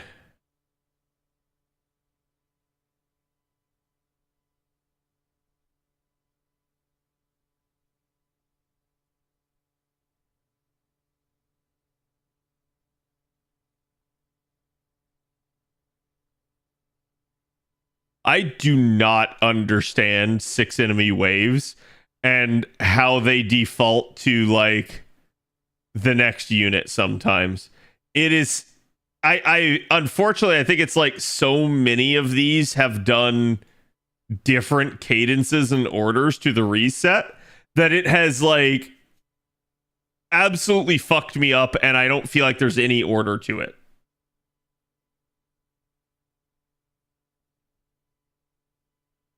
Yeah, it's like there hasn't been consistency across the nodes that have it.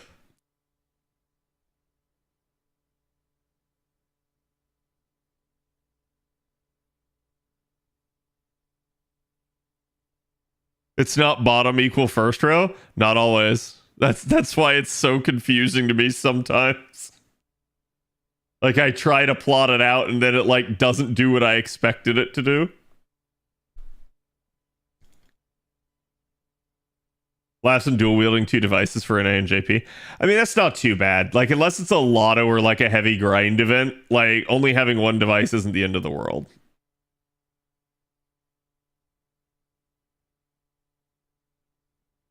If they autofill, it's different. You know, I didn't think about that, but that may be a thing. Yeah.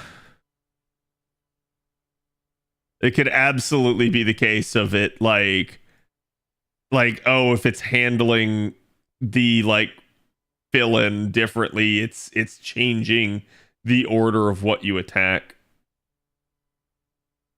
Although to be fair, I think that already was the case. I think when you get backfilled, it targets the same slot sometimes. Super Doctor.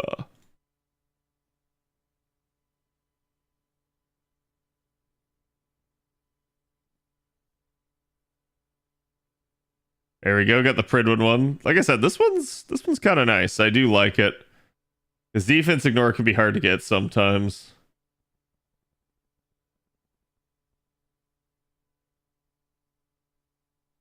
Also, chat, don't forget to put your Yarandu in the background.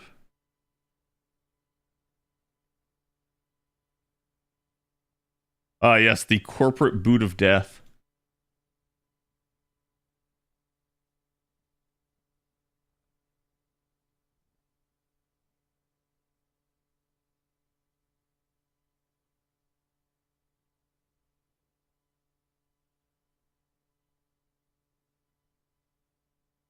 Well, it is a caster.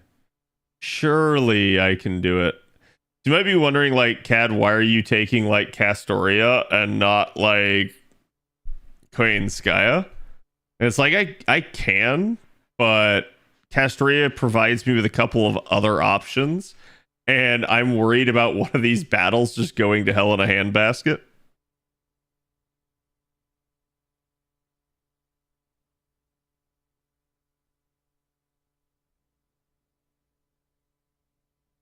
And I didn't, and the newer ones did. So confusing. Yeah.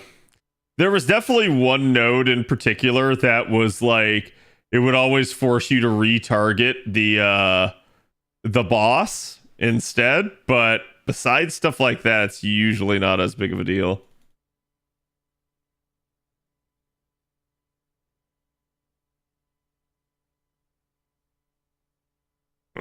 Okay. Should I get more copies of Zerktoria? Should I get more copies of Ruler Mel? Really depends. Like, do you have another strong AoE?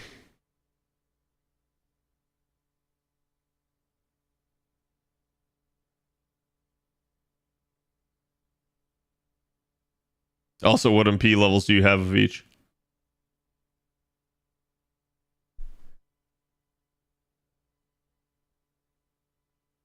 It was nice seeing all the like Ozzy Osbourne tributes today. Oh, that's gonna drain if I do that.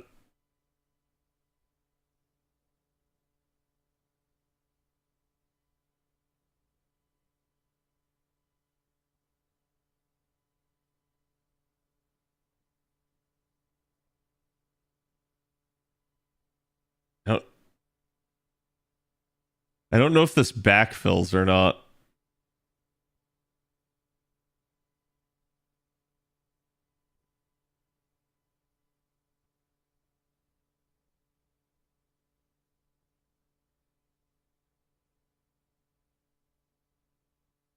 But that's gonna drain me 20% now.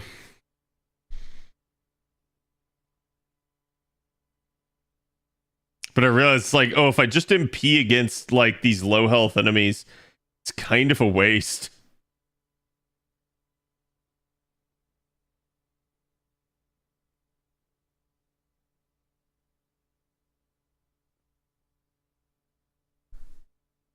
Do I need to get more copies of Barcast? No, not really. Do you want to? That's the better question. Time to bricker, chat. So this is going to be a lesson in let's see how much my ace can do. Neutral damage.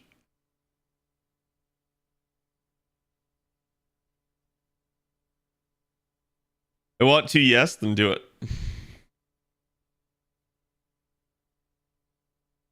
Yaren, don't forget, yes.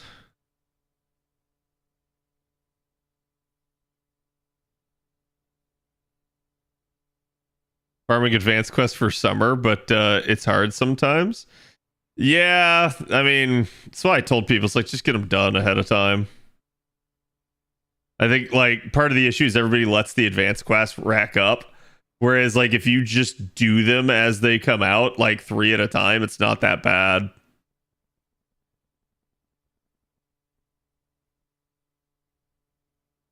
Slow NP. Actually, why was that slow? You can see she didn't kill the middle enemy there. Like, that had to be carded out. But that's why I said, like, I'm really like paranoid about that happening with Oberon. Still waiting for Nox last ascension, Matt, right? Yes, I believe so. Probably hadn't seen that version of it yet. Probably not. Because I did recently switch her to the first ascension.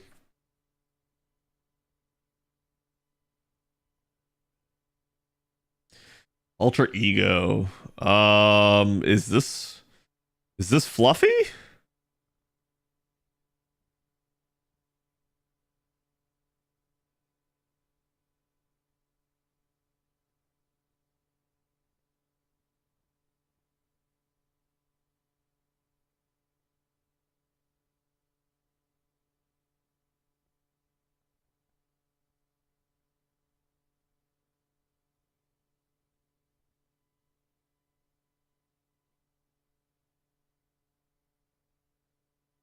Gotta love it. Double sabers against a archer.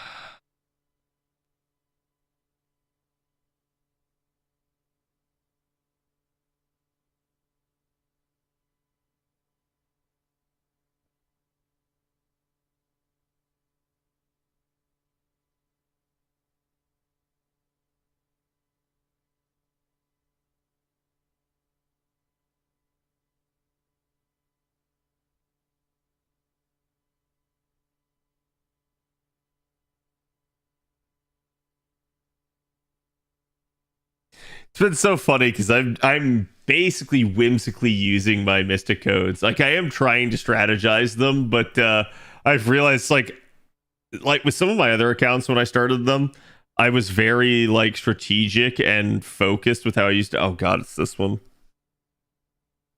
Okay, this could be a problem.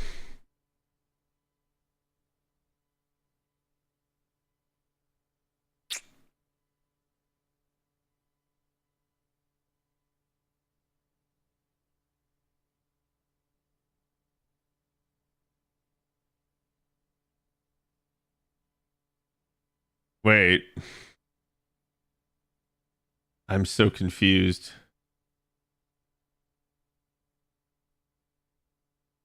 Oh, it's ignore sure hit and reduce NP damage. Interesting.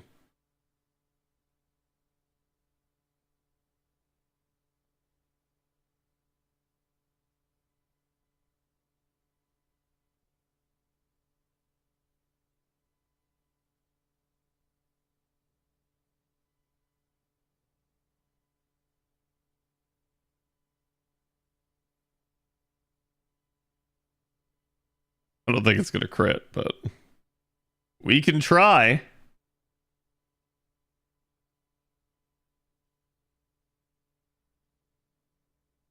Kat, do you think it's better to prioritize the event for the mats or main story for the St. Courts to pull Oberon?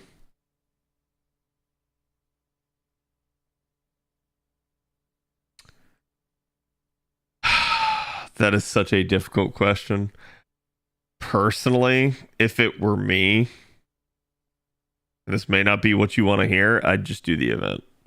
I feel like if you're having to farm St. Courts for a chance at being able to get the unit again, you've kind of already lost, and your odds of pulling the unit are abysmally low. I'm not going to say it can't happen, but I am going to say it's like, it doesn't surprise me if you can't manage it.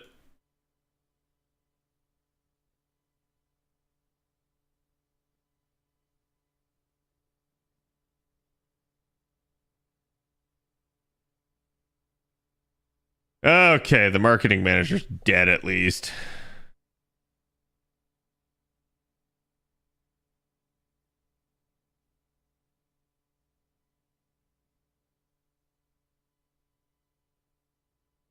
Now, this is the exact same buff.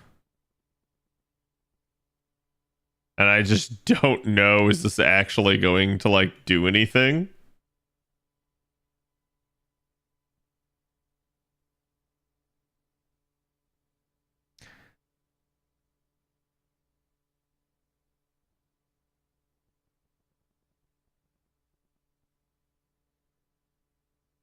But I love the Gamba, I know. I've already got a lot of good units are severely lacking. Yeah, like the reason it's tough is because it's not like Oberon returns very like commonly, right? You're gonna get him again next year, I think, but it's also not at the most opportune time. So at the end of the day, I can't really tell you what to choose, but I can tell you what I would do. But like I said, your choice as to whether or not to listen to that.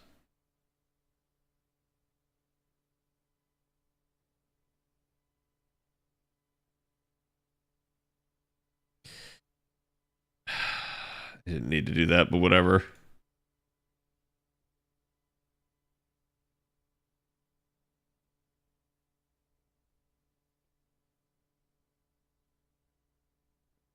It's weird because I'm having to use the NP to get rid of this since I didn't have Invul and Pierce on any of my stuff. I just did not think it was this quest.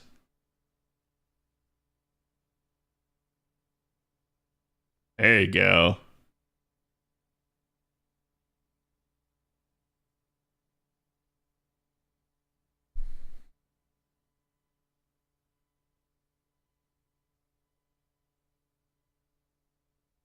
So tempting to go for that Archchain, man.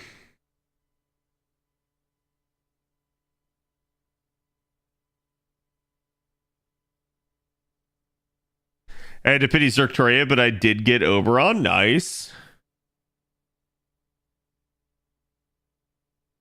I would gamble. Winners always give up before winning. You're not wrong, but I mean, like, do you have apples at least to like come back and complete the event faster? I think is the question. It's like, as long as you're confident you can still get the event, sure, go for it. But if you can't, or you don't have like a lot of time to play, I don't think it's worth risking like losing out on like the welfare and all the stuff that's here. I think that is too like lucrative to pass up.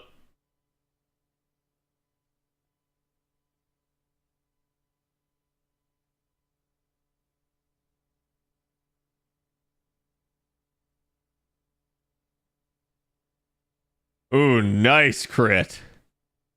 Oh, that's so good. I thought that fight was going to give me more trouble than it did. Oberon comes back. The event's not so much. Yeah, so far we haven't had a rerun of this. Which is interesting because this year they have not asked us, are we going to like do a rerun? Are we going to get stuff for that? So we'll just have to see.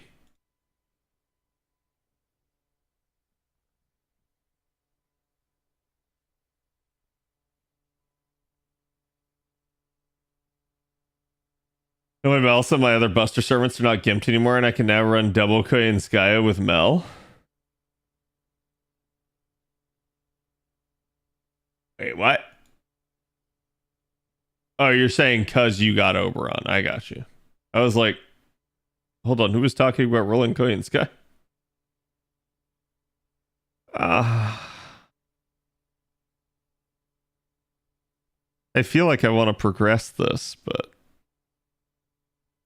I think we just go with the card type. The card type is such a like good one.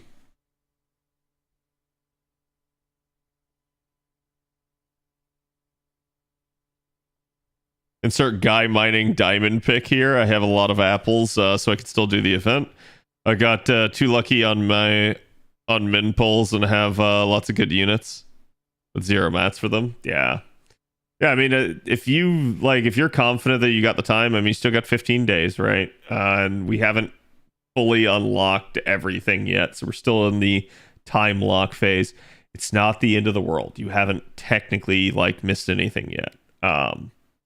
But I think like it's important to know what your capabilities are as a player. So it's like, if you feel like you can do it, yeah, feel free to like grind more story and like see if you can get another like multi in or something like that. But I am hesitant to give people advice like that normally. It's not wrong. I just I know most people would struggle to do both, right?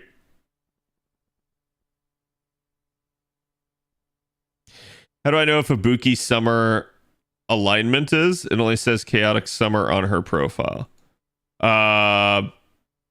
What do you mean?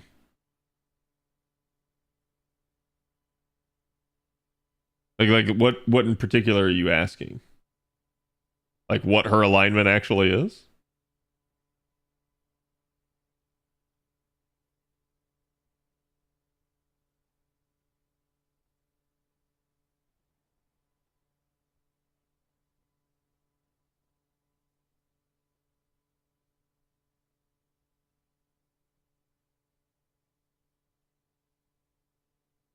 It is what it is.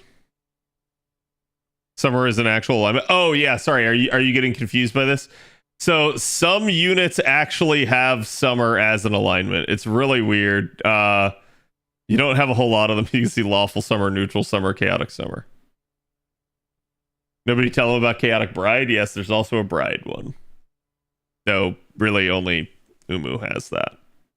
So the way to think about it is just think about it as almost if it's neutral, right? Like there's just not a lot of stuff that's going to interact with it. And usually it'll be other summer skills that will.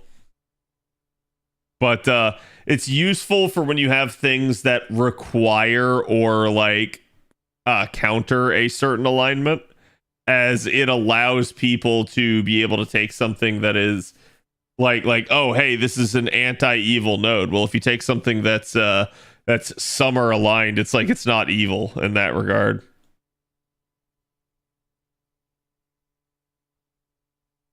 We need more bright alts. I agree, actually.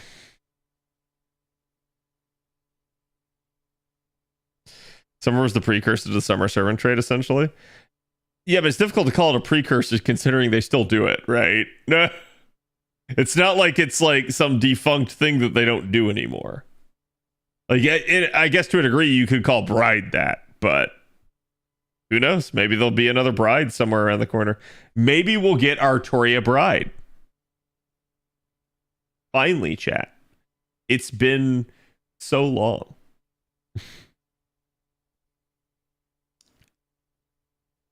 Is Frankenstein a bride too? Ironically, no. No.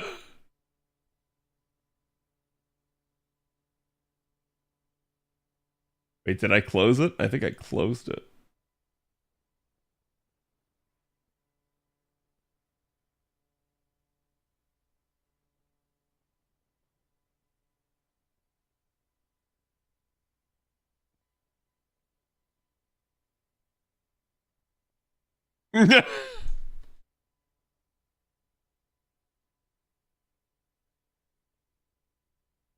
I can't explain it either. The only thing I can tell you is that alignment is what the unit thinks of themselves. So it's not how you perceive Fran, it's how Fran perceives herself. So Fran does not think of herself as a bride, I guess. Whereas like Umu is bride.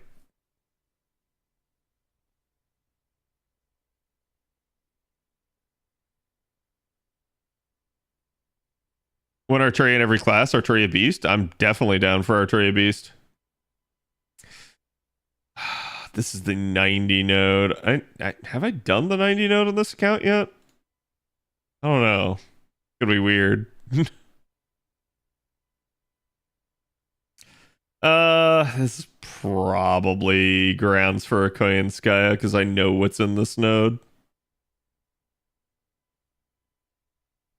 It's funny to see even people on this account having like MLBCs. For the most part, the supports on this account have not been good for the event, but there are the occasional ones that are somewhat useful, so I try to take them when I can. Yeah, this will all work. I'd love to see more race queens. There's so many like potential things like race queens or like bunny suits, like certain things where I'm like, I'm surprised they haven't like done more of them and then done like a like themed event for it, because I feel like it'd just be really like fun for everybody if they did. But nope. They won't do it.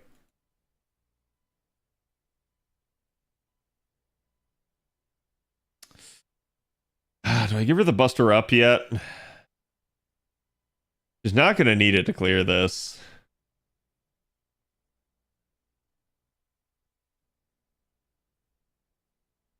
Is this a new channel? Like the YouTube? Or are you asking like, is this a new account that I'm playing on? Because yes, this is a new account I'm playing on. No, this is not a new channel on YouTube. Unless you didn't see when I switched the stream over to this channel like months ago. FGO needs to focus on fan service more. Yeah. YouTube one. Yeah.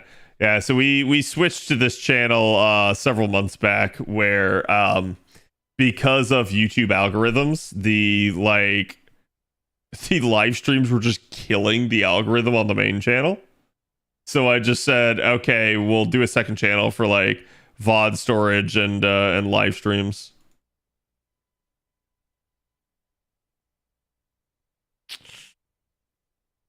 I'd get that back, but not anything else. And I have her 2 arts cards here, so let's make do.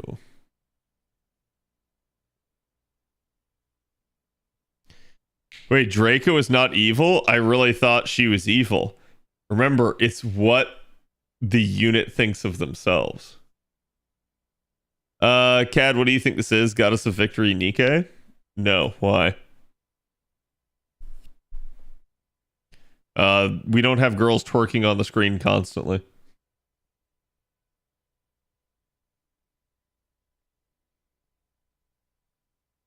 I still didn't get enough for it. I do have one more turn, so I should be able to do this.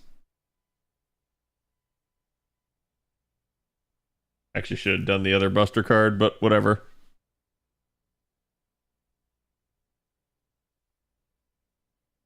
There we go. That's enough to get her to full. I'm just not even going to waste the NP here if I don't have to.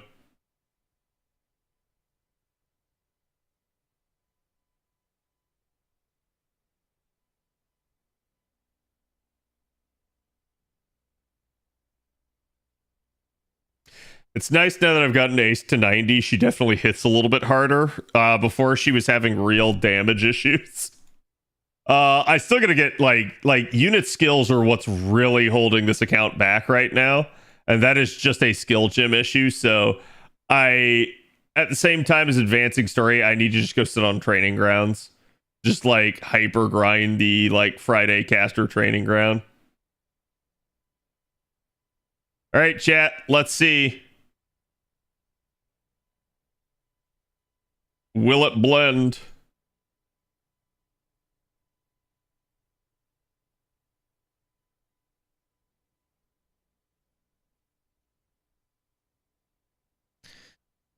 A skill issue? Yes, a skill gem issue.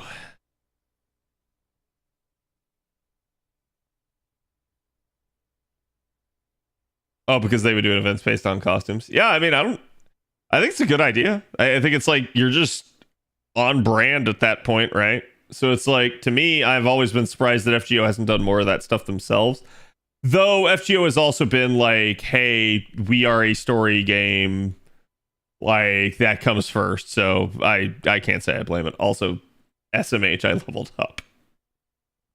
That being said, I'm at the point now where the more I level up, the better, because I'm not leveling up super frequently, and each time I level up, I'm at least like I'm getting a fuller AP bar. And that's like, I really got to get above like 120. If I can get above 120 AP, then it's like, okay, now there's 3 runs per day.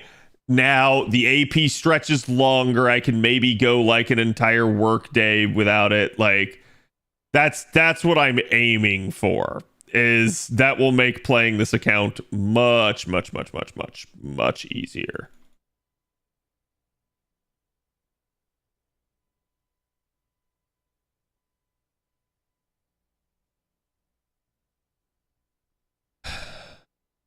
Just loop Bradamante constantly? Surely. With what? The Scotty and the Bradamante I don't have? Be a lot cooler if you did. When we'll have a proper Tsukihime event. Can't wait for Akia. I still remember like the copium that happened when people were like screaming for a Tsukihime collab event. And I was telling people back then, it's like, guys, it's probably not happening. And the reason it's not going to happen is because you're going to get it via story instead. And then that's exactly how things unfolded. And then still people scream about it to this day. I'm not saying like you are, right? In the sense of like, it's so much so that like even the devs themselves addressed it and said like, yes, there's currently no Tsukihime collab event in the works. And they were like, we didn't say never, but like there is currently not one in the works. And I was like, yes, of course there isn't, because it's coming out via story.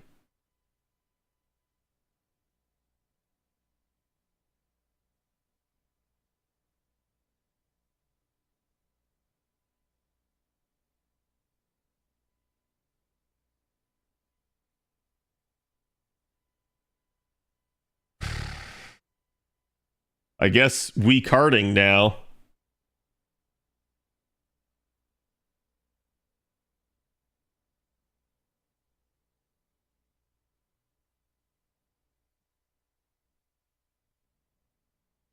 Remember the bunny Bradamonte sea? We need that as a summer form for.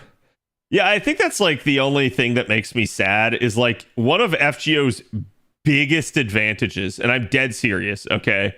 One of FGO's biggest advantages in the gacha scene is its artwork. Its artwork is second to none. It has so many good Japanese artists that work on it. There are people that are like, hey, I like the design of these units more and stuff. When you look at like the sheer breadth of like the artwork in the game sprites, when you look at like what gets done on the craft essences, FGO actually has some amazing stuff. So it's so sad to me to watch them like constantly pump out craft essences that they then don't like turn into anything else.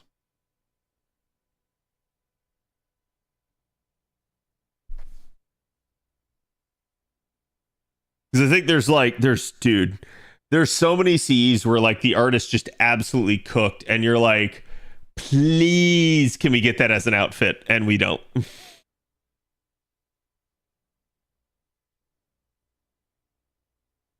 It made me want an FGO fighter so bad. Yeah.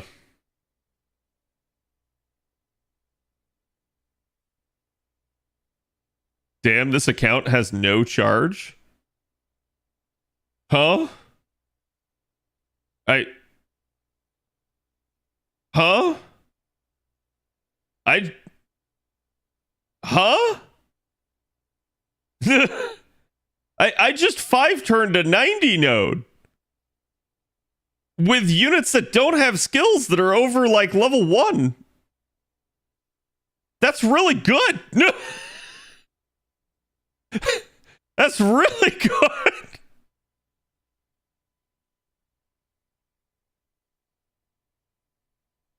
Like, don't get me wrong, it's not a 3-turn, right? I'll take a 5-turn any day over like some jank ass 10 or 12 turn. That shit happens and it sucks. So it's like if it goes smoothly and I kill this in 5 turns, it's good for me.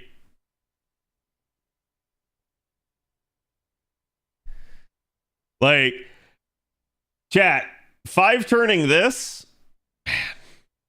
I don't want to see my 90++ run. 90++ is going to suck. I'm probably going to hit that node once and then go right back down to 90+, because this account cannot handle it.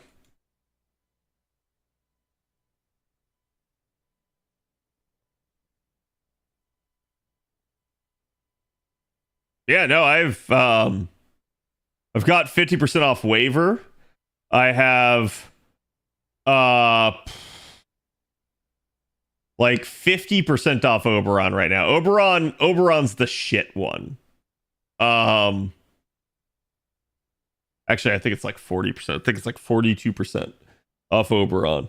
Because his skills aren't level up. Waiver doesn't need his skills leveled for charge. So waiver's just automatic 50%. And then I have Koyan Sky here is giving another 50 plus Ace Kerself, who I'm getting like, this is like 36 or something off of that. And then this is like 30 in and of itself. So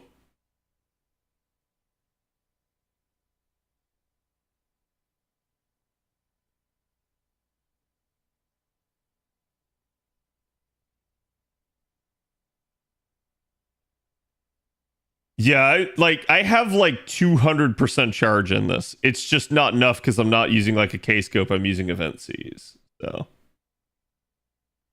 that is my ultimate issue here.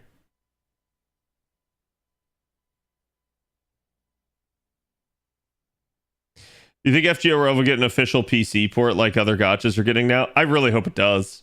That's to me like another reason why I want the website. I feel like until you get the website, until you get actual like login data for everyone as a like thing, right? You can't have a PC port. So to me, that's like the first step. And that's one of the reasons why I really want it. Now, to be fair, too, also, Chad, I'm usually carding through this because this wave is kind of jank because I don't want to like use Oberon too early here in Brick.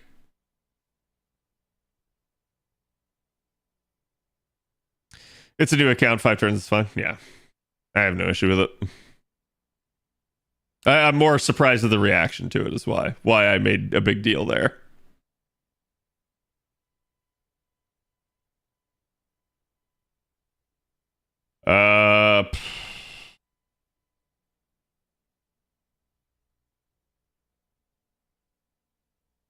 FGMMO.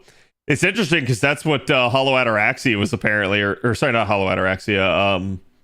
Apocrypha was originally supposed to be, and I think that's such a like interesting little tidbit because I sit there and I think about it. It's like what would they actually do? Like what would that look like? Like a Fate MMO. Like, would you still be able to summon multiple units? Would you have a similar situation like similar to like FGO here? I really don't know. Like that's where I'm like, huh.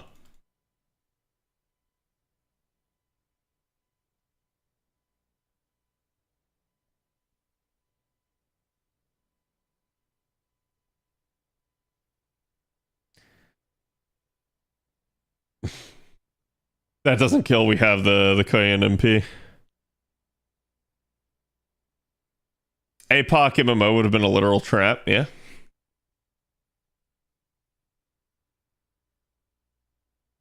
But you can only choose one servant per character you create. Yeah, like I don't know. Fitting Fate into an MMO format seems to me like it's kind of a bad matchup. I'm not going to say you couldn't, but they'd have to get really creative with how they did it and kind of loose with the lore. And that's where like I'm a little bit worried about it. Thank you for the 18 OKs. Appreciate it. Oh.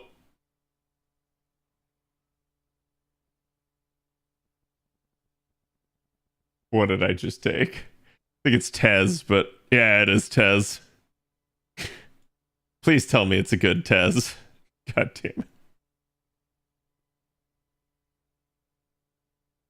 Okay, he's at least got the charge skill lord. It's in P2. Is it the Bronzy? God damn it. It's not even MLB either. How do I want to do this? I lack 50% charge from a support, but I can get 30% there. So to a degree, Tez is kind of nicer. And I can also spread the charge here a little bit more.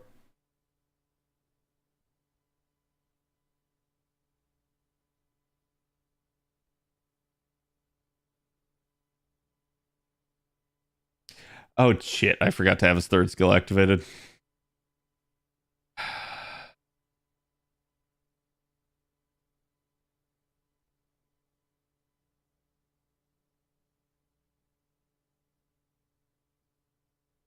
God, it's only like 6% charge. You create your own servant and choose its class. So then you're not the master, you're the slave? Like you're what gets summoned from the throne? I mean, like, power fantasy for that would definitely be cool. I feel like that's the issue that they've had with FGO in general, or rather Fate in general. Is like, if you guys think back to like Samurai Remnant, right? They had to literally make Iori busted as shit to allow, like, lore-wise, him standing up against these, like, insanely, like, powerful servants. So there is some level of like, wait, this is just really like weird and odd. And I think that's just a natural problem that Fate has. It's like you see yourself as the master, but the master is always the weaker of the two.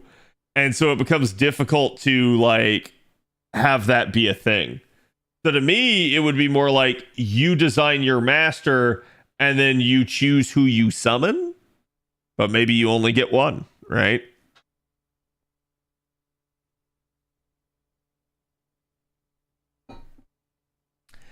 A Fate Battle Royale, the servant you get is random. That's just literally the Holy Grail War.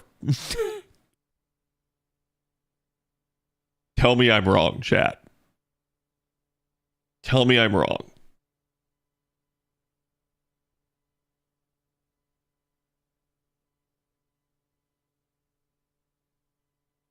This is just not good cards at all for me. So I could have made this like a 4-turn, but it's going to end up being a 5-turn simply due to the card draw I got on this turn.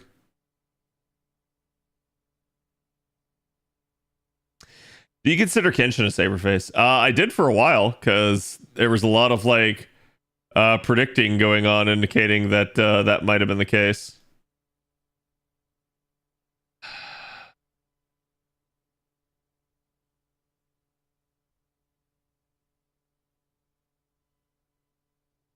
No harm because I literally get the skill in the next turn, and yes, it's still not enough. Damn it.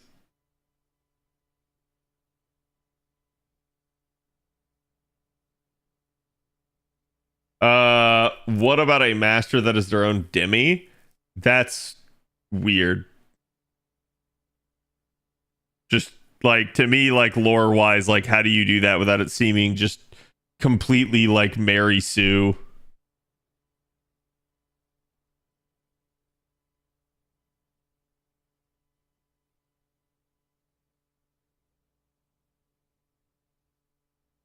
Magus Homunculi with an alliance versus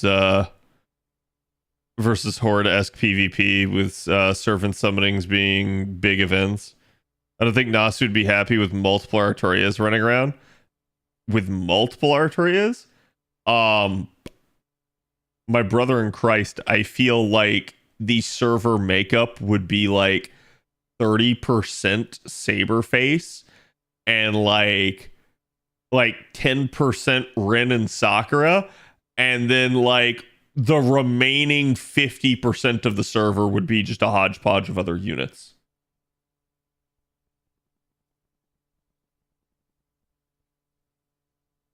Maybe class cards? You could. But yeah, like, again, I'm not going to say it couldn't be done. Just that, like, there is some weird issues. And, like, one of Fate's particular weaknesses is that the pro tag is usually the master, and the master is not supposed to be strong. So that's good from a narrative standpoint, makes for a very intriguing story. But from a gameplay and game design standpoint, that's really like weird, right? So you have a game like FGO here where this works when we're almost in like a turn-based like JRPG format. Works for that. A like action-based system, it starts getting weird because naturally people are going to want to play as more than one thing. And so that's where it's like, where does balance come into play and how does that work?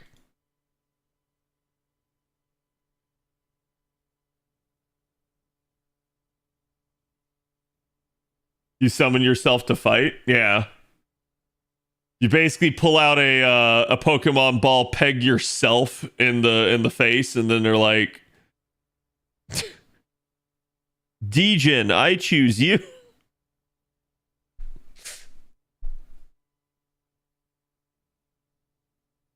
Writer racing game, archer shooter.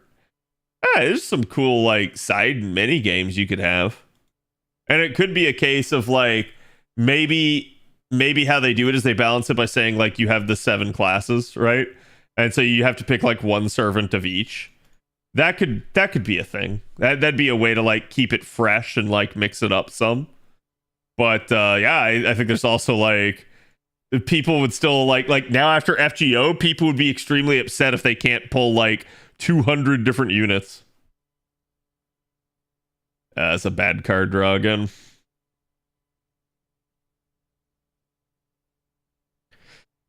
I'd love a fate-based Monster Hunter game.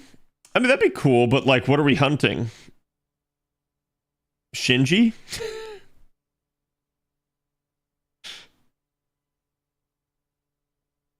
Like, I think they can. They just have to do a story for it, right? I think the biggest issue that I always have in regards to this is like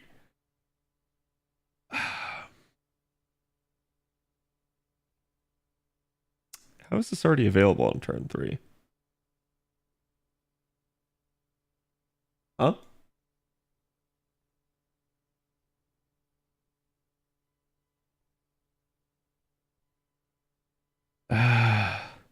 I could force the NP out here, but only at 50%. And I have cards here.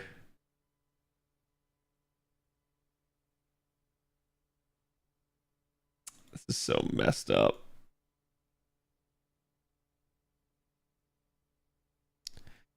Wild Hunt, Wild Hunt, Wild Hunt. Yeah. I think so for me, and this is no offense towards like if you're a fan of like Extra and like CCC and stuff, you're fine. However, I find not narratively, but like battle arena wise, the Extra and CCC verse is like the most boring setting by far, because it's cool at first and you're like, oh man, you got this like digital background, but then after a while you realize it's like this is just them saving on assets. So it's like if they're going to do something like this, I'm fine with them doing it, but it needs to have like an actual setting. I don't want to just be trapped in the Extraverse and be constantly staring at like the security wall background.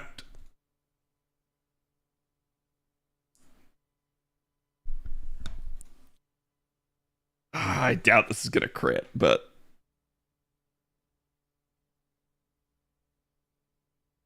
and it didn't. Oh, she got close. Fate Grand Night Rain. No. But yeah, I think there's interesting stuff they can do. I think that's one of the big things that hurts Fate from a gameplay perspective is we have FGO, and then we have a bunch of visual novels, and then we have Musos, and that's it. So it's like, I'm just going to say FGO is obviously a success.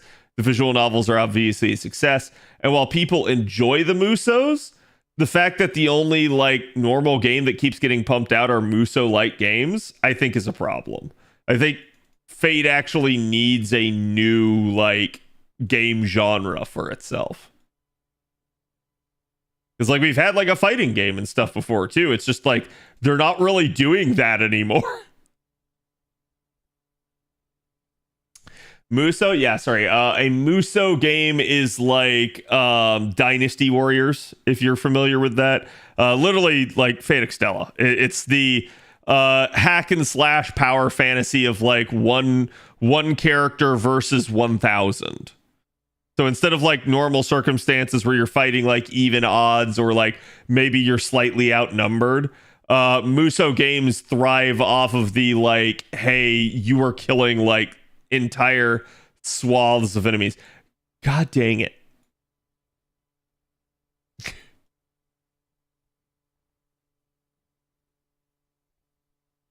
But Cad, that's the lore. BB does it on purpose. No, I mean that's fine. I just like I feel like for a like long-term setting for a game, holy crap, that would get boring, right? I'm not talking about like lore or like story implications of like the Extra setting. I'm talking sheerly about the background you have to stare at for hours on end. That feels like not a good choice.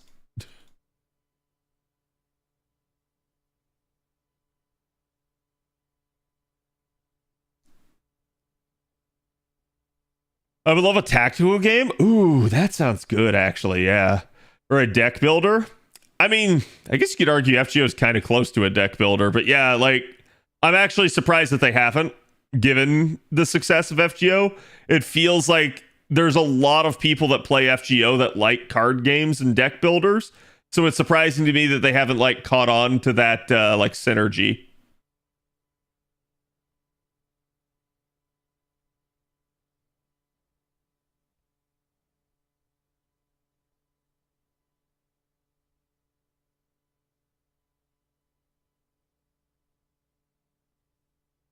Seems like Extra Record is a deck builder, though. Yeah, I mean, if it is, that'll be great. Fate and Fire Emblem style? I think it'd be awesome. What if Atlas tries to take on a Fate game? That would be great, and that's also possible. I'm not even kidding you.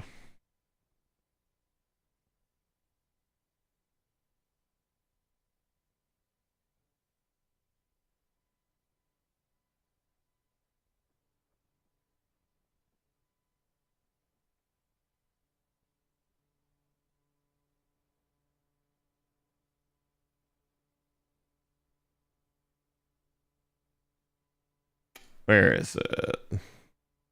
Here it is.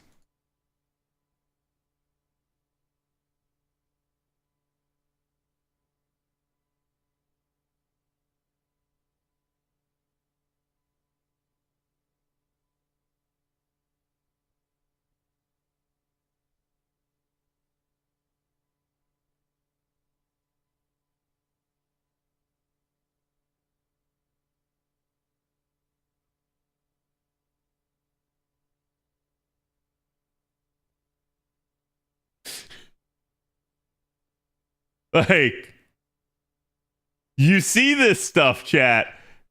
You have literally somebody from Atlas, who's one of their creative producers and game directors.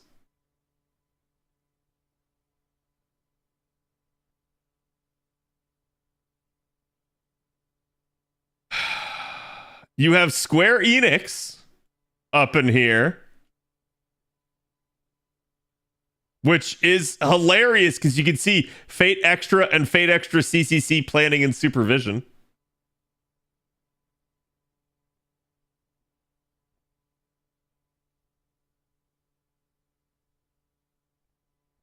Oh, and then this guy that nobody's ever heard of.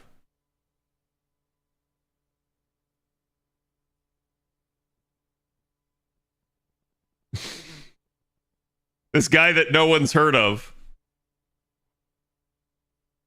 That if they actually ever got him to make a Fate game.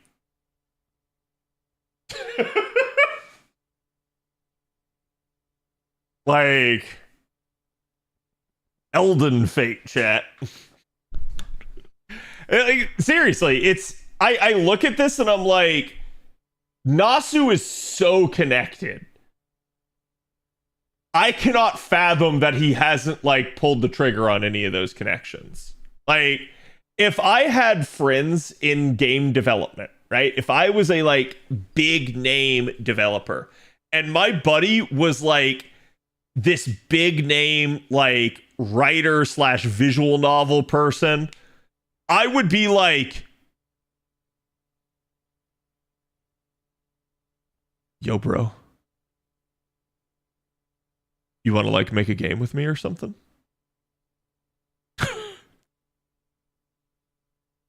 It feels like it's such a like obvious idea.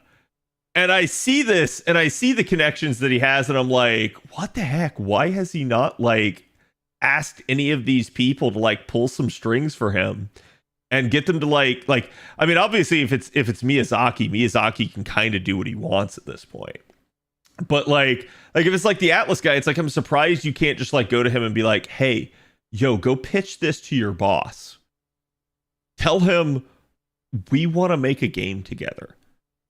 And I like it's surprising to me that it's just not been a thing. I'm so astounded by that aspect. Because it feels like such a match made in heaven type deal.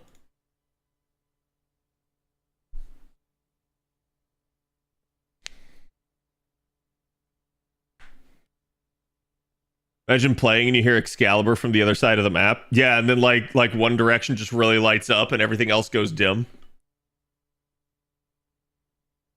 Nasu's too modest? I don't know. I couldn't tell you. It's like, I've always wondered this. That's like, if I ever got to like talk to Nasu, I would absolutely ask him. That would be a dream question of like, hey, Nasu, what you doing, buddy? And I assume to some degree too, he maybe doesn't know all these people on like a personal level. But like, goddamn. Just reach out, man. Did you see the art the Columbus artist made of Lartoria? It's great. Yes, I did. I retweeted it. Did I roll on HSR? No, I did not. To be fair, I don't really play HSR, so it was one of those deals where when they announced the collab, I was kind of shocked, but it didn't make me want to like run out and play HSR. As somebody that has like literally every saber face here in FGO, I love it, but I don't need to be wailing in multiple games for her. Can I get away with this easier if I do it like this. I think I can. Should have just been doing it this way.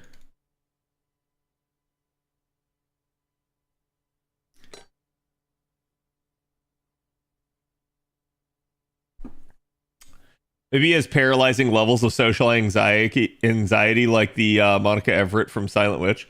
I mean, it wouldn't surprise me because you look at like him and you look at like Yoko Taro, and it's like Yoko Taro hides his face under a mask, and Nasu just never actually appears in public. So do they have like super anxiety levels? Maybe. I think it's also a case of they're super popular, so they try to like not get in the spotlight, because I think any amount of popularity would just result in them not being able to do their jobs. Like they would just get distracted, they would just have like issues constantly. A lot of Japanese authors do it, yeah. I think Nasu is a woman. I talked about that the other day. There is the theory that Nasu is a woman. I don't think so. But it is interesting to see some of the like machine translation occasionally spits out female words. But part of the reason for that is because again, Japanese is just a nuanced language, and sometimes like machine translation doesn't understand the like conjugation or context of a like kanji.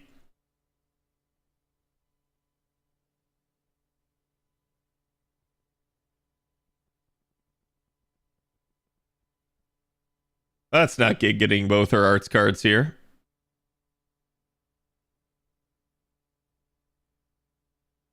Is Nasu real? What if he's a concept the collected minds of Type Moon fans given shape? What if it was Takeuchi all along and Takeuchi just talks to himself?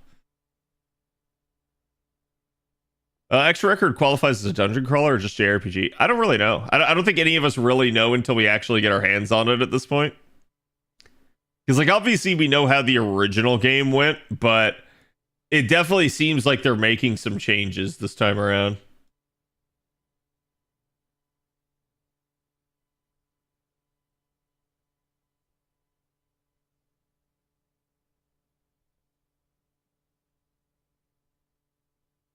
We all know Nasu is a mushroom with limbs, pretty much.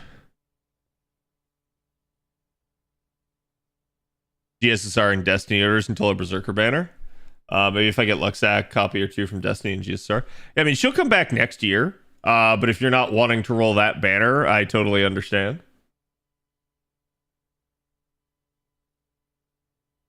Yeah, screw it. I think I'm just going to send this.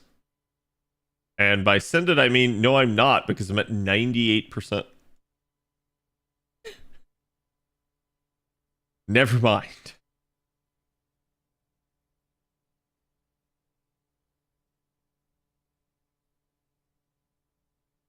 Oh, I did that bad. I should have reordered the cards there.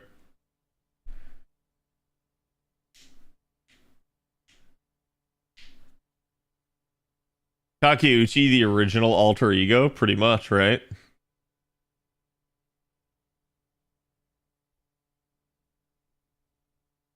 Still going through LB7 and got my Chloe to max level. Nice. Congrats.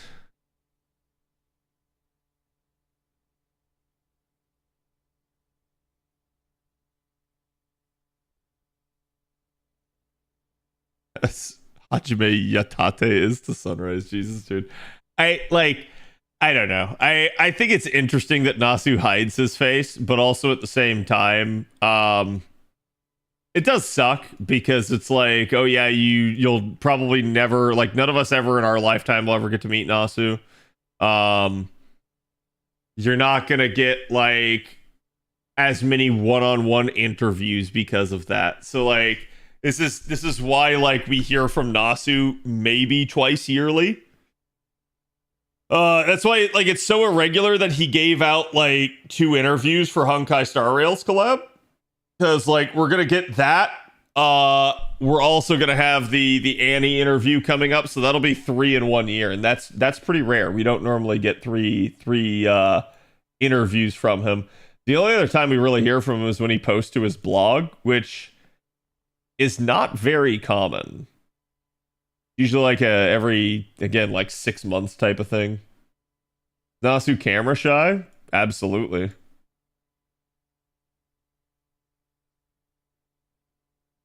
Nasu an alien writer? Yes. How did you know?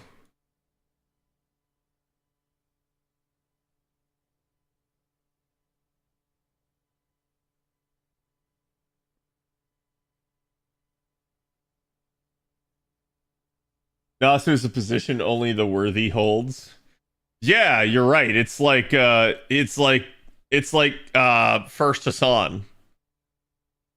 Only the best writer after they have a like cage match to the death to figure out who the strongest writer is.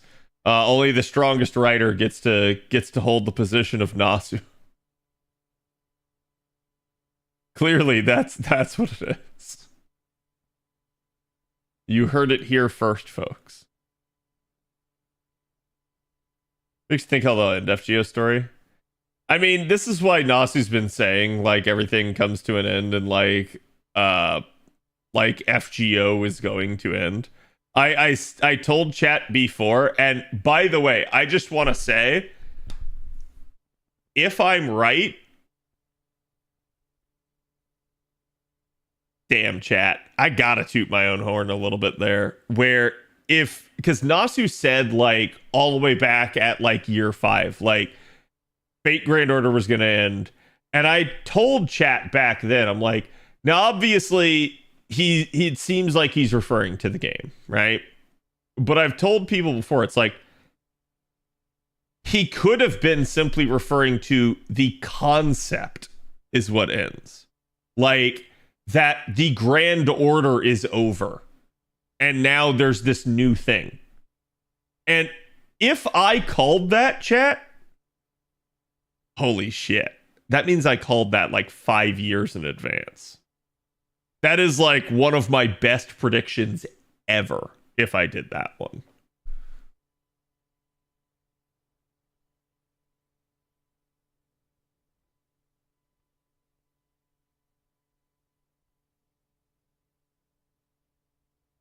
We're on the 5th Nasu. Yes. Now for Fate Beyond. Yes, it's the Beyond section of Bed Bath and Beyond. Nasu gaslights the community more than a Twitter person. Oh yeah. But that's why, like, to me, like, it wouldn't surprise me if that happens. And I'll just be really proud that I like called that so far in advance. Like that'd be such a like nice thing.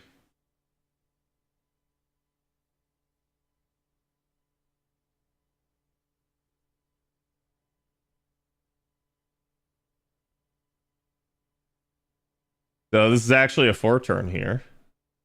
Gonna load up the Koyanskaya and have her take the node out. What do you mean by the concept ends? So we are currently on a grand order to set things right. It's possible that with the conclusion of this story arc that FGO renames itself and becomes something different. So it's no longer Fate Grand Order, it's Fate something something else. Right? And the reason why I say that is because if you think about it, yes, that does have to be a thing. And so when Nasu's sitting there saying Fate Grand Order is going to end, it makes sense that like he could be bait and switching you. He's making you think the game is going to end, but he's actually telling you just that Grand Order is going to end. Fate Extra Order. Fate, please stop making me write this game.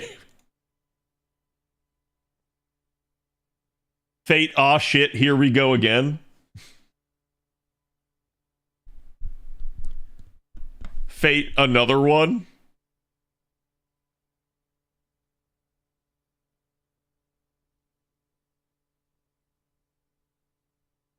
Fate, Clock Tower Orange.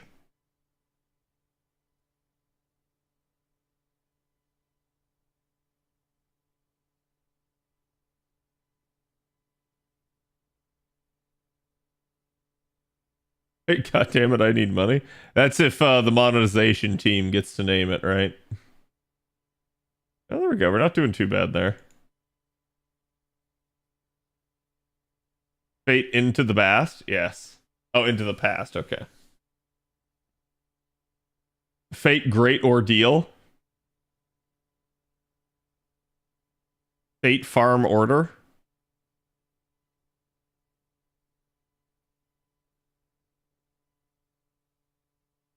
Fate Oops. No. No, I'll quit if that's the case. Instead of Fate Stay Night, Coincidence Go Day? Yes.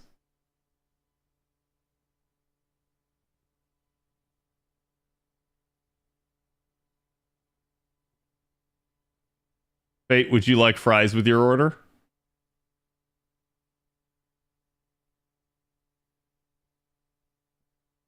Maybe part 3 is a SOL-esque item like Hollow Ataraxia is to Fate Stay Night. Could be. Absolutely could be. I mean, that's kind of what people were saying. There's like, what if like now you're back in a time loop and you have your memories? So, I couldn't tell you. It's just like, at the end of the day, I won't be surprised if Nasu pulls some shit like that, because that's just that is typical Nasu to do something like that. Fate Tamamo 9? No, it'd be like Fate Tamamo 8. We forgot one.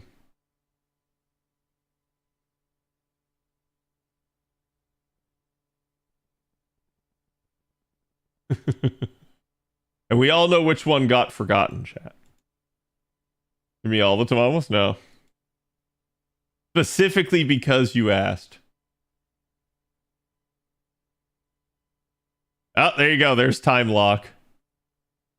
Wait, how do I have the time lock? I've only finished 2 of them.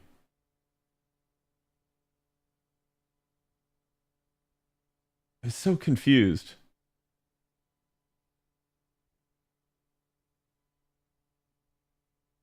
That's all you need? You only need 2? Does the NA? Oh yeah, I'm at the time lock. Okay. My NA is also there. I don't know, dude. There is so much story in this event. Holy crap. Like, it's wild. I have literally just played this entire time. We have not stopped playing. And I've been playing for like the past like 2 hours, 3 hours now. Now, part of that's because I leveled up. But the other part of that is like, dude. Think We the Pro Tag could be recorded into the throne? To me, yes, right? You saved the world not once, but twice. You summoned more heroes than any other mage in history.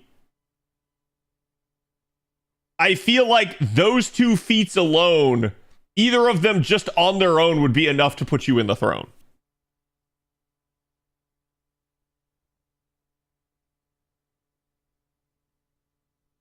And destroyed so many? Yeah.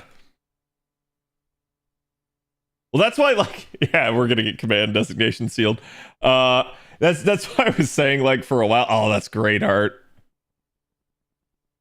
Doge. But that's why I was saying, like, I feel like it'd be really interesting to see us now, like, go to the clock tower and have to learn basic ass mage shit because we don't really know it. Like, we are just summon bot 9,000. And when it comes to actually being a mage, we're gutter tier.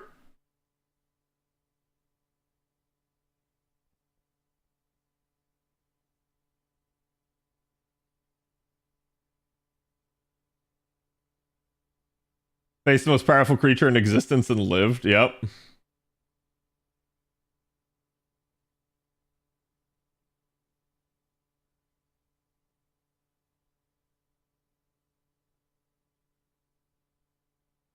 You get swooned over by every single woman in the throne. Well, yeah, that's because Protag has that Riz. Like, Protag just does not... Like, Protag is unflappable, right? Like, literally just keeps going in the face of overwhelming odds and, like, bad stuff happening.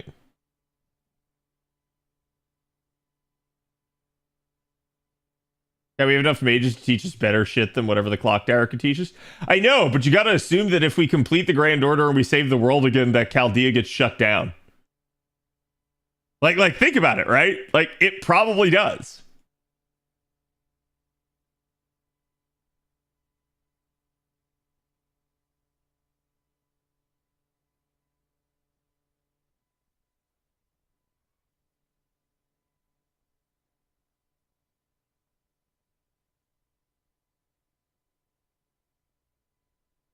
Hold on, chat.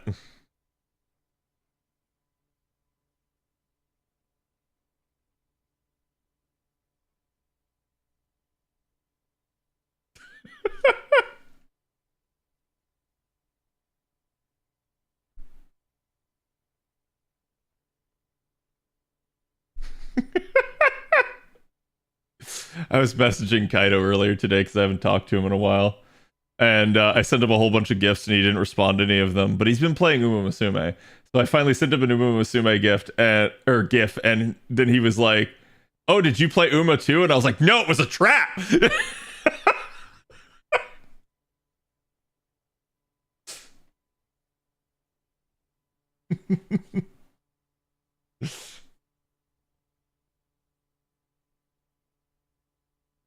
Protect doesn't even try, and the ladies still fall hell over heels over him.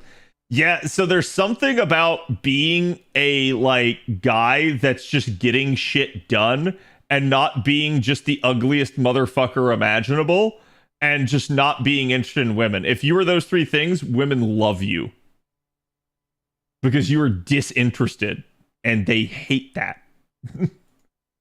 But they hate that in like a good way. They hate that in the like I have to have it way. Okay, chat. So there was some news that happened that I kind of wanted to go over with you guys. And if we have time left, we're gonna do media share for the last little bit. One of these, I'm not gonna waste too much of you guys' time on this, but one of these was they finally did an update to Dune Awakening to the end game. You guys know I've been playing it, and this is a message from the creative director of the game on both PvE and PvP. It has been a shit show in the deep desert. Basically, there is the main area of Haga Basin. This is where you do all of your leveling up and progression. And then the end game is in the deep desert. The deep desert is a PvP zone. They have turned this zone from almost entirely PvP to now 50% PvP and 50% PvE. And now they're making another change. Let me start this by saying, he's like, I want to acknowledge and address the comments around the end game, while also providing context for what we're attempting. So let me start by stating this unequivocally. We want PvE players to be able to play the end game and have access to the content of the end game. Our goal is not to force PvE players to interact with a PvP system that they may have no interest in. And you can see they put it in big quotes. The reason I'm reacting to this and talking to you guys about this is because this is a big fucking lie. It's absolutely not the case, and I'm going to show you why here in a second. They go, no in-game plan survives first contact with the players. Mark Twain, probably. We still believe the core concept of the deep desert, an endlessly renewing location that resets every week and creates an activity loop for great rewards. And I think that's actually like the good part about the deep desert. The tension of heading out there, head on a swivel, eyes peeled for foes as you enter the most dangerous part of the most dangerous planet in the universe. I don't think this is good. You want tension.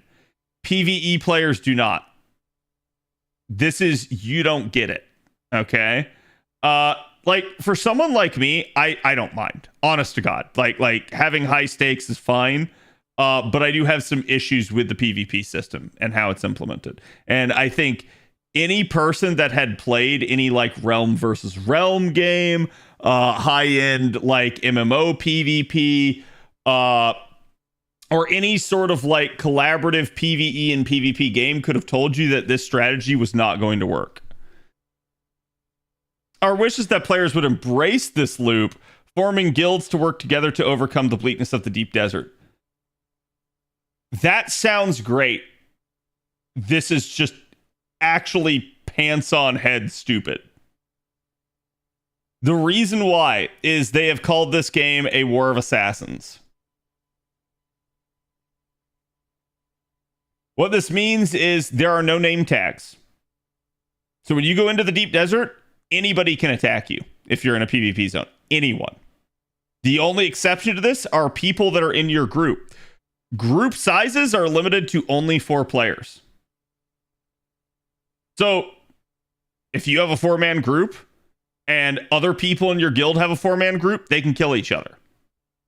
So, we'd hope that they'd form guilds to work together. No. Like, chat, you have to pick a faction too. Like, in order to participate in the Lands Rat at the end, you need to choose either Atreides or Harkonnen. And yet, oftentimes, it's just Atreides killing other Atreides people.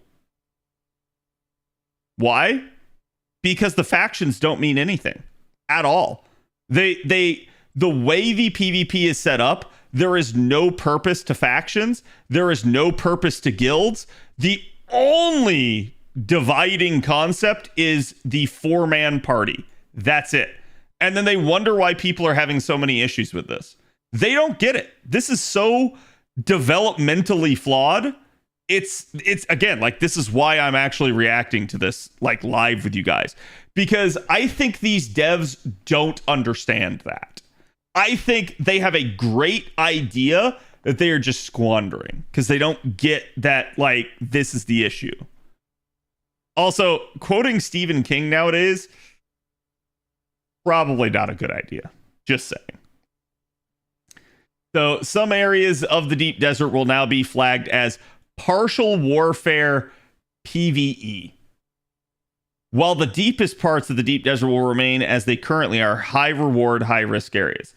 To explain what this means, again, they're saying instead of having 50-50 as they currently have, where the south half of the map is PvE and the north half is PvP, it will now just be, it is all PvE with some exceptions. That's what this change is. So if you were somebody that, like, you didn't want to get into Dune because of the PvP, this change will finally make that a much, like, bigger thing. You do not finally, after this change, have to worry about PvP. That is the good part about this change.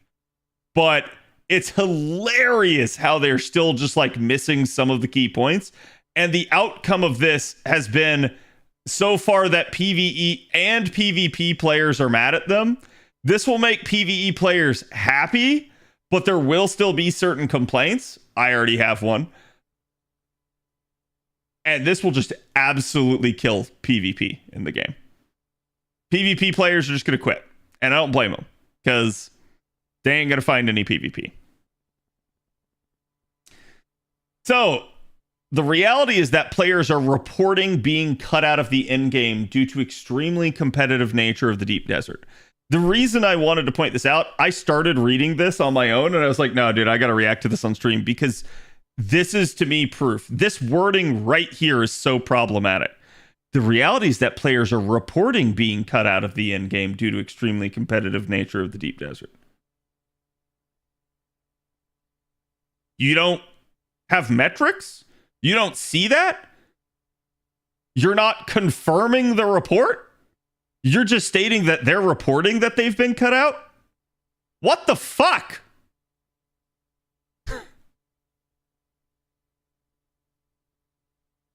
This tells me that the creative developer, this guy right here, wanted PvP so bad, and he's having to change because of this.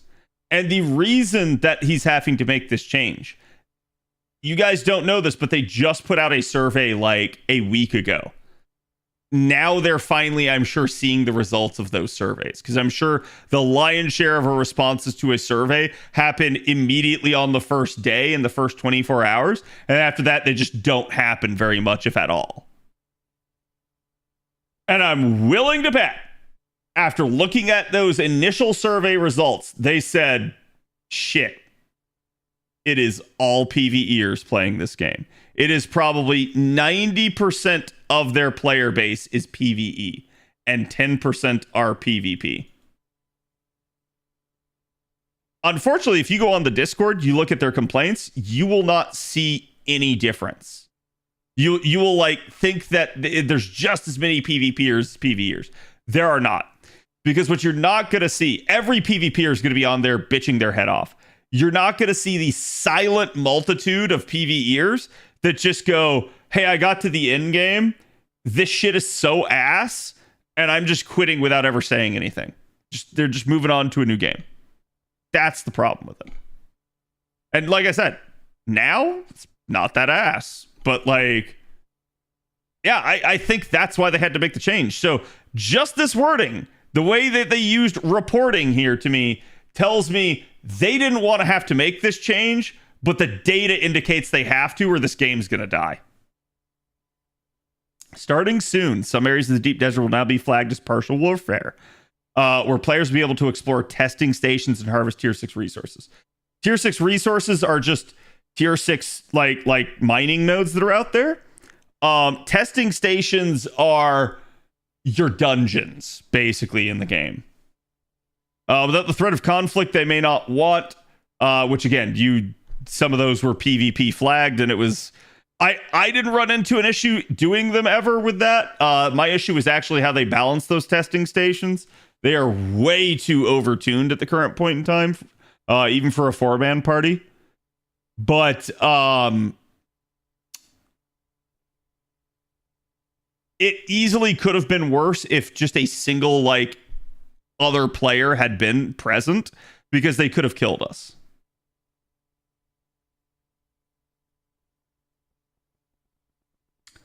It's important to note that the top tier of the game is balanced around guilds and groups, so people still find it grindy if they play solo.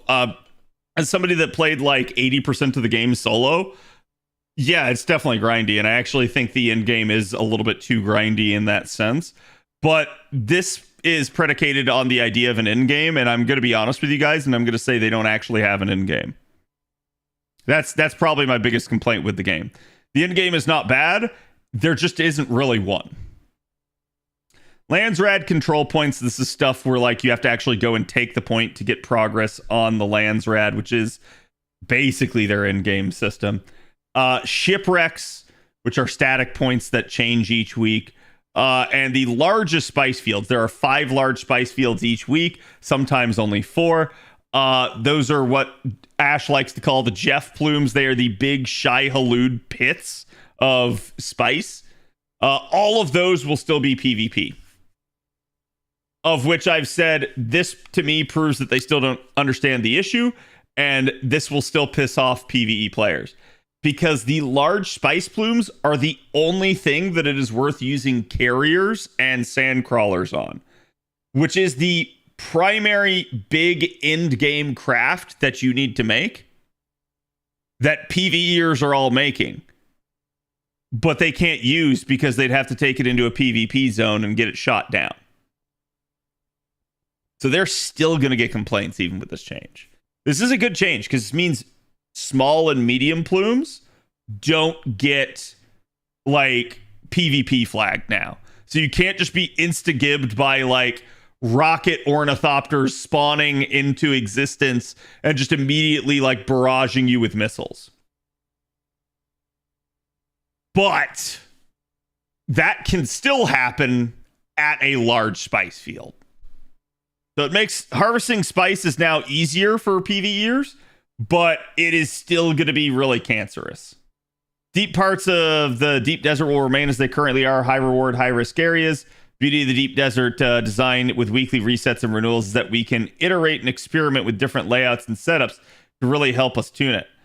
Yes, for instance, the prior week's layout was so bad that I knew it would cause a whole lot of PvP and people complaining about it, and that's exactly what happened. Like literally with the second that week kicked off, there were only 4 spice plumes instead of 5. And immediately people started trying to camp the spice, and like it just resulted in a whole lot of like griefing and bad blood. As we make changes, we'll send out surveys to help us capture your thoughts. Yeah, because I think they realize that survey is literally saving their bacon right now.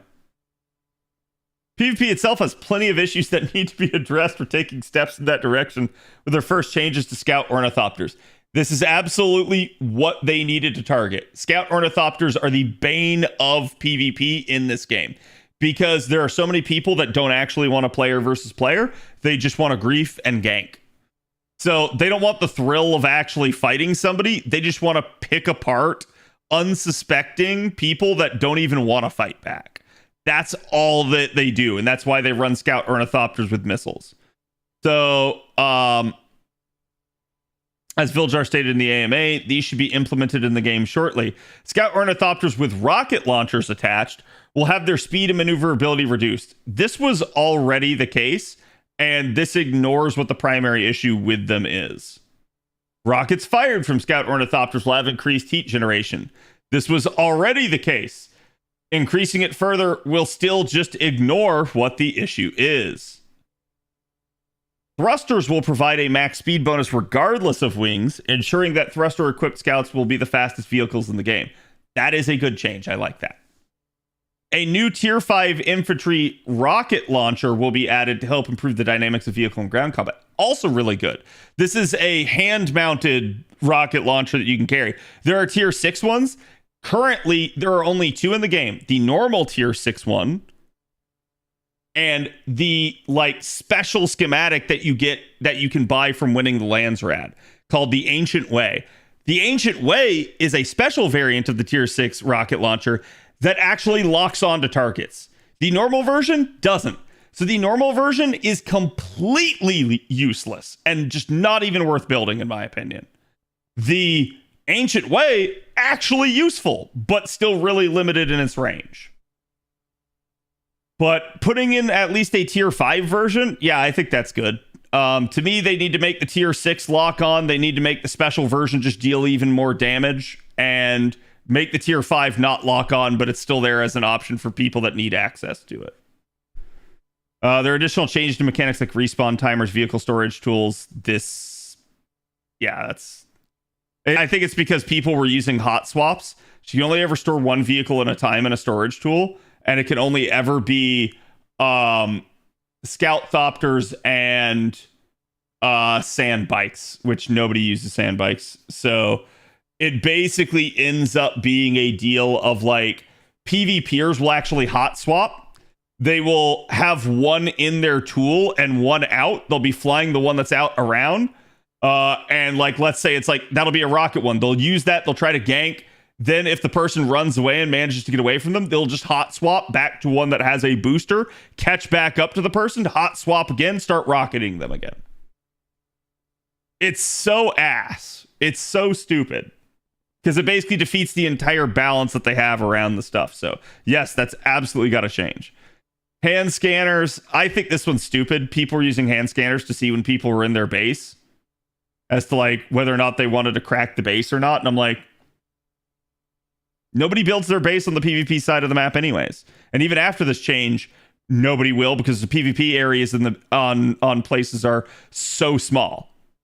So literally no one's going to care about this. I don't even know why they're bothering to make the change. And if anything, this helps facilitate ground combat and other mechanics that we see being abused in the deep desert. Yeah. So you know what's really interesting to me? I told you guys these two don't address the issue with Scout Ornithopters. That's the truth. Because the issue with Scout Ornithopters is not how fast they are, how maneuverable they are, or how much heat they generate when they're using rockets. The issue is render distance.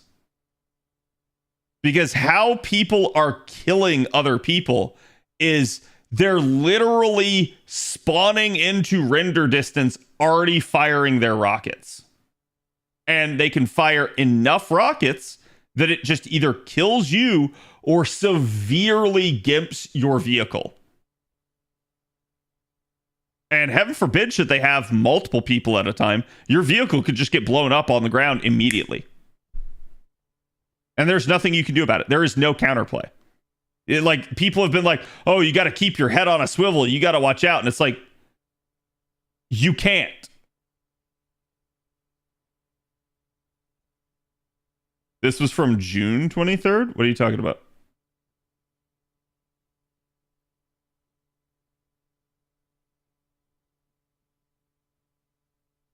Huh?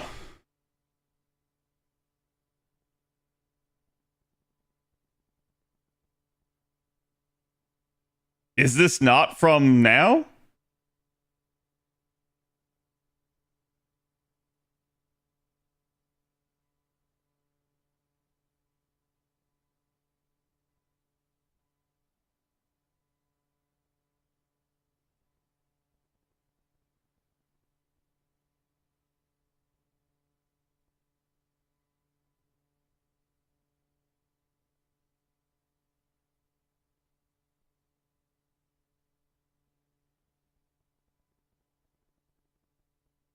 Never mind.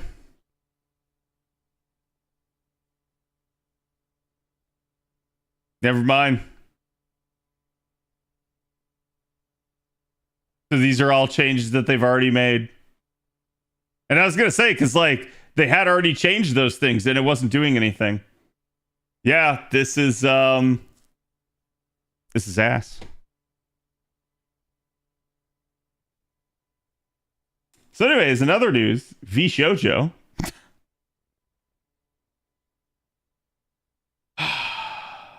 Okay, yeah, actually someone just posted. It looks like the Iron Mouse campaign for the Immune Deficiency Foundation reached 1 million. So people, because V Shoujo had skimped on giving the charity $500,000, people ponied up and donated the $500,000 and then kept going, and now it's just at a full million. Sorry to stop your ult. No, thank you. I like, because honestly, it's like it's a little salt inducing that like they still don't get it, and they have gone radio silent. I was informed that that was like a recent dev diary type deal, so I was like, oh, okay. I thought this was new, but it's not, and that just makes me even sad. Even sadder. We also got news for Battlefield 6. There is apparently going to be a full trailer on the 24th, and basically we got a couple little details here. Apparently the game is launching in October. Julian LaFay, the father of Elder Scrolls, has died. He's the guy that originally came up with the concept. He was only 59 years old, which is wild. But I believe it was cancer that got him. And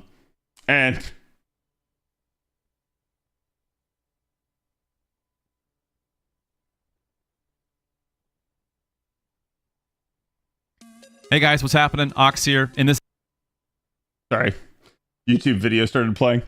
Anyways, chat, I don't know how many of you guys followed the whole Xbox fiasco that's been happening, but Xbox decided that this holiday season, the price of all their games was going to become $80. Like all their new releases.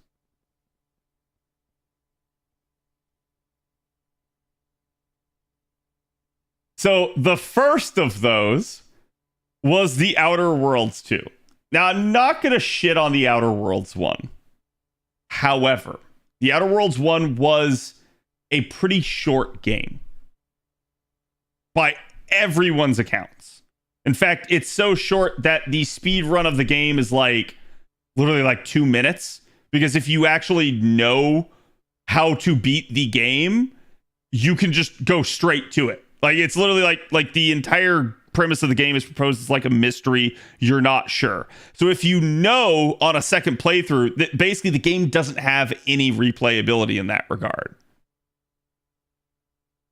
I always thought the Outer Worlds 1 was overpriced because of that. To me, that was the epitome of a game that should have been like $50. Heck, maybe even 40 or 30.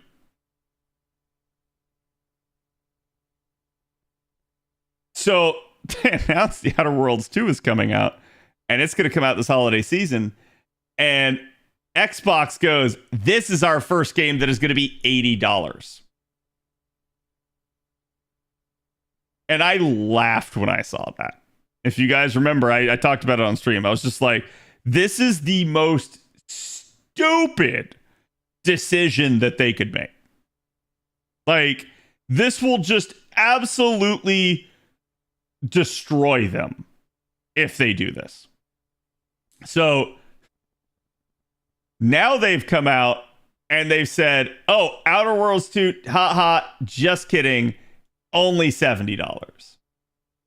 And their statement was, we are focused on bringing players incredible worlds to explore, and we'll keep our full-priced holiday releases, including the Outer Worlds 2, at $70 in line with current market conditions. Also, users can receive refunds at the point of purchase starting today, tomorrow. Don't worry, chat. There won't be anybody getting a refund. Because I can tell you the entire reason this decision was made. There were no fucking pre-orders of this game. Nobody was pre-ordering this shit at $80. No one.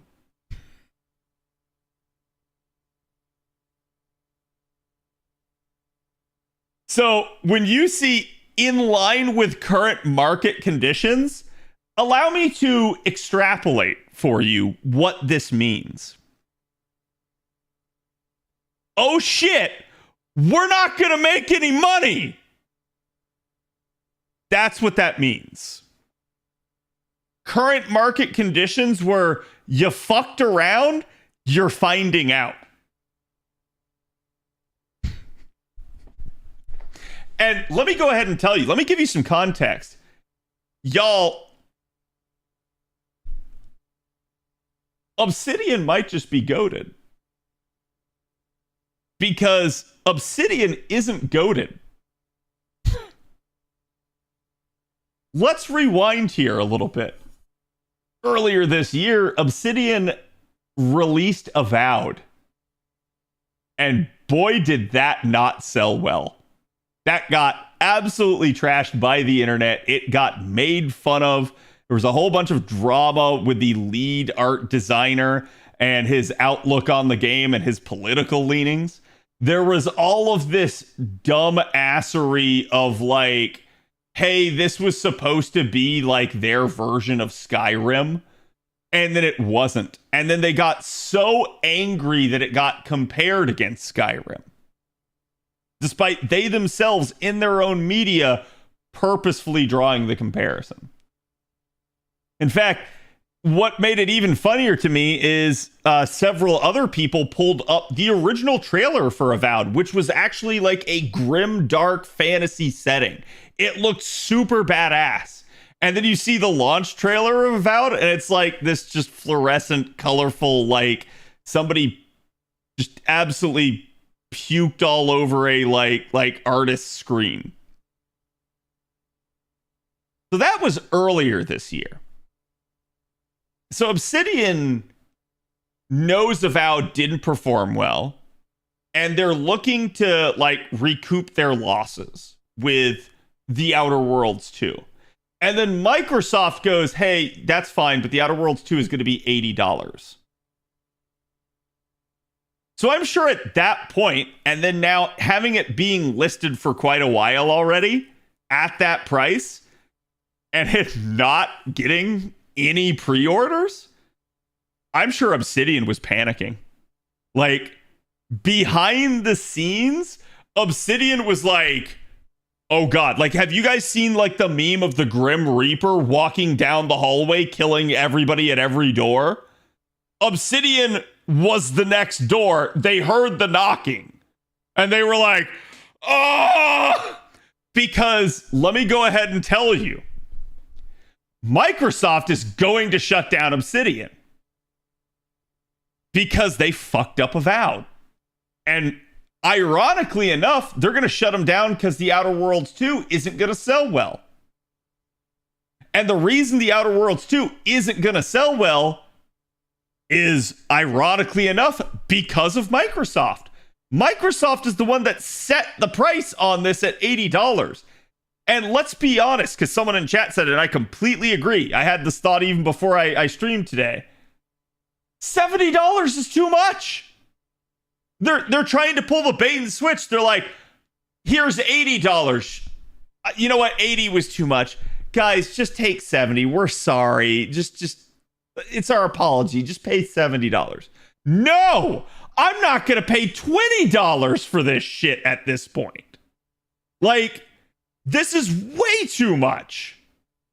Especially if this game is even remotely similar in length to the first one.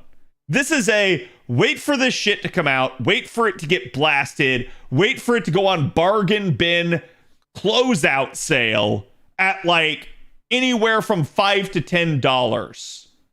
That's what this is at this point. So if you want the full price of what the game should have originally been priced at, $50 at most in my eyes. Especially as I was talking to Bob about this. It's like, yeah, if the only other price point is Outer Worlds 1, what the heck are you doing thinking that you can price this at 80? You're just insane. So it feels like they're trying to use like the art of a deal approach where it's like they just immediately come in and they just go like highballing and they're hoping that you'll accept the middle ground. They're hoping that you'll take that $70 deal. No. But I'm sure Obsidian begged them to back off the price. And that's why I said like they may be goated because this resulted in an entire reversal of that stance. Their idea was we're going to make it $80 for all of our games into the holiday season. Chat, do you know how stupid that sounds? Because to them, to the board, that sounds great. Like, yeah, we're going to warn them ahead of time. And then this holiday season, we're going to be making it rain, buddy. Oh, yeah. We're going to be so rich. To the consumer, that sounds like, hey, little Timmy, did you want this new game for Christmas? Yeah, I just kicked your father in the balls instead. That's what that sounds like. That sounds like little Timmy's not going to get a game because Microsoft got greedy and upped the price. That's what that sounds like. Specifically for Christmas.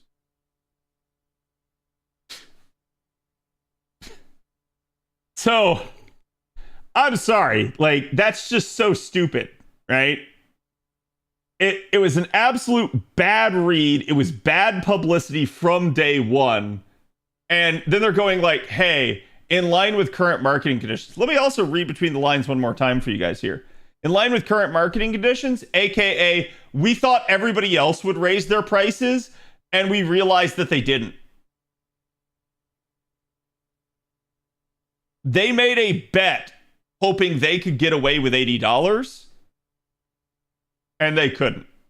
So now what they're hoping is that they can kick the can down the road and sometime after holiday season, they can creep things up to $80 without an announcement.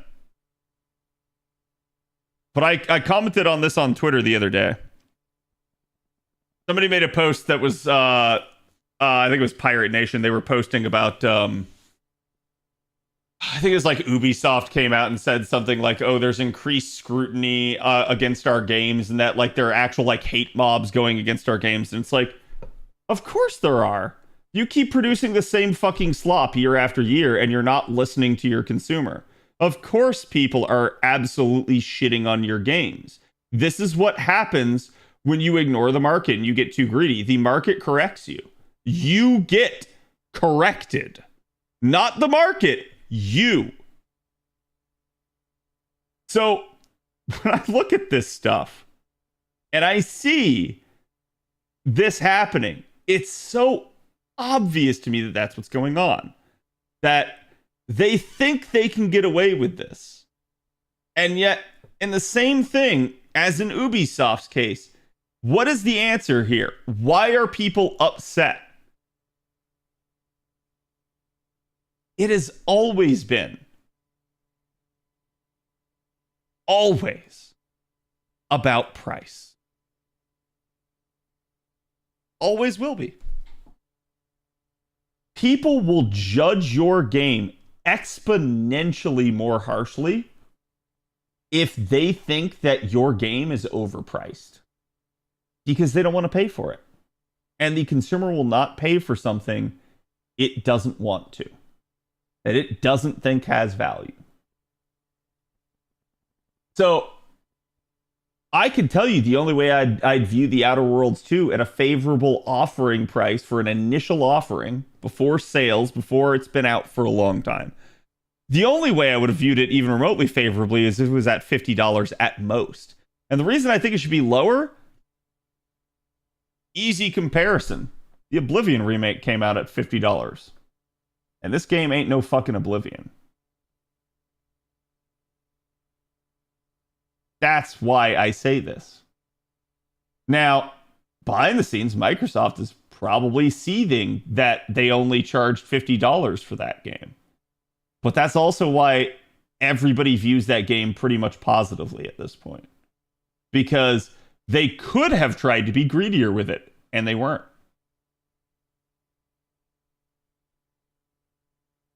Microsoft just doesn't get it. And they're just going to keep not getting it. They're just going to keep doing this. They're going to keep doubling down. This is why when you hear, you know, what's his face? Not Matt Booty. Who's the other dude for Xbox chat?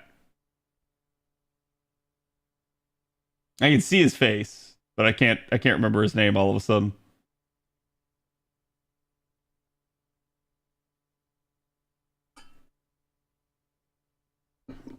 Yeah, Phil Spencer. But when you see Phil Spencer get up there and talk about, like, this is the way things are, and this is what you need to do, and, like, this is what Xbox is all about, you need to not listen to Phil Spencer. Because Phil Spencer is a mouthpiece. He is a figurehead. Phil Spencer does not make any decisions. At all. Microsoft makes decisions. Not Xbox. Xbox is not in control of its own destiny at this point. And I heard this the other day too, which was interesting to me. Apparently for the original Xbox, it was originally made by people that, like, they were actual gamers. They actually cared. And it was so much to the degree that apparently Bill Gates was seethingly mad because he kept insisting that they put Microsoft, like the actual Windows operating system, on the Xbox, and for the original Xbox they didn't. Apparently they went in, the actual, like, staff went in and stole a copy of the kernel to be able to get around having to put, like, Windows on the Xbox, and that just pissed Bill Gates off. So probably all of those people got fired. But that's why, like, the original Xbox was good. Even the 360 and the people behind it, they were good. But now, it's not Xbox anymore. It's Microsoft. The veil is gone. It's like the villain in a Scooby-Doo, like, episode. He's had the mask pulled off and you realized it's just Bill Gates. And it always has been. So that's why I'm just A-okay with this. I find this hilarious. It's so funny to me that they still just don't get it. And they keep spouting utter fucking nonsense like this. They look like such a wounded duck at the moment. And I can't wait until the market corrects them. And it's gonna correct them. It's gonna keep doing it. People were yelling at Phil Spencer for years about his decision to make nothing on Xbox exclusive. And as much as, like, I'll give him credit for that because that really helped out, like, everything came to PC and we didn't have to worry about getting an Xbox ourselves. God, that was a stupid business decision. That's going to go down as one of the dumbest business decisions of all time. Super pro-consumer, super, like, beneficial to us, extremely anti-company. Because the only thing that sells for Microsoft at this point are those exclusives. And they are trying to be a producer now more than a developer. They are trying to be the world's largest producer, because they are at this point. And they're just utterly failing. Game Pass is not working how they want it to. Xbox is not shipping. And their games, they're not going to sell if they keep doing this.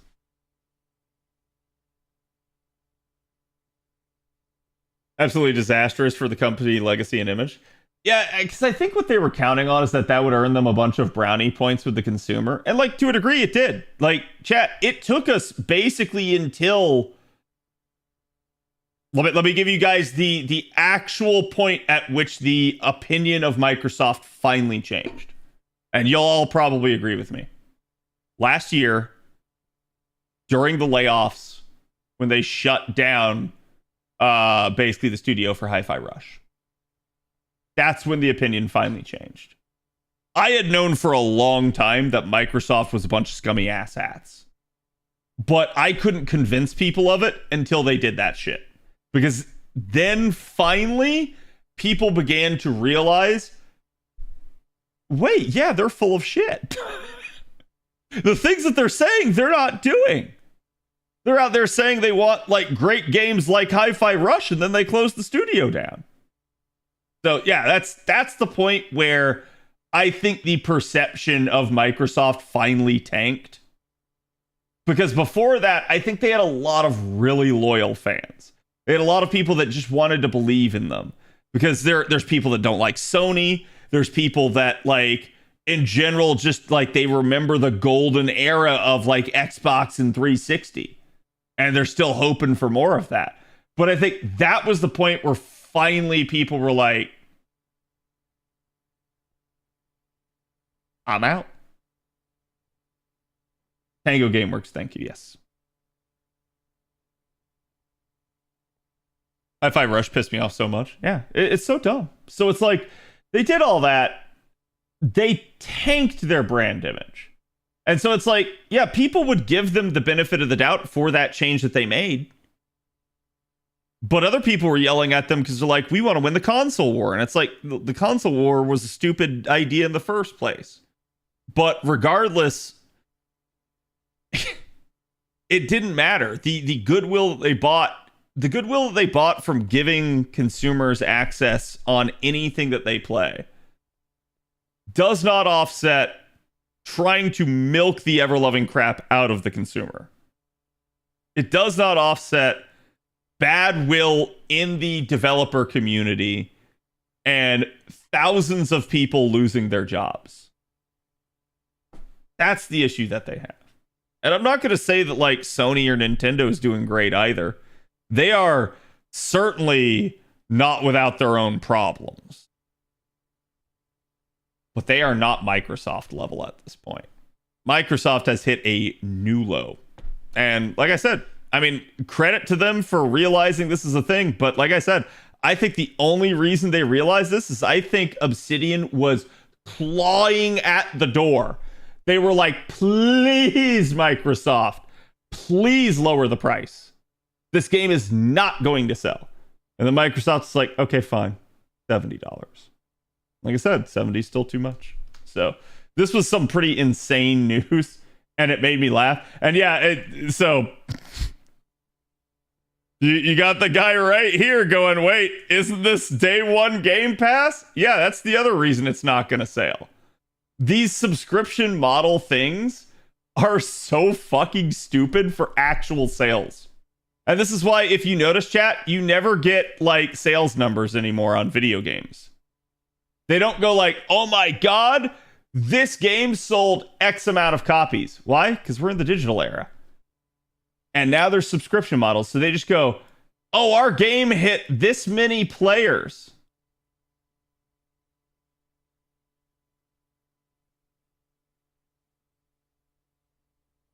But here's the thing.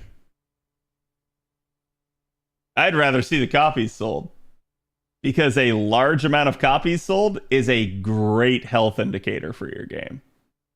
A low amount of copies sold and a high amount of players is shit. That game is a flash in the pan and it will die very quickly. Why? Because those people are just trying the game out on your $15 or like, free trial. And making $15 is way worse than making $70. The number of copies sold is far more of an indicator of enthusiasm, ownership, and willingness to support and play the game. $15 subscription and free trials are, I'm not sure about this product and I don't really feel like actually owning it.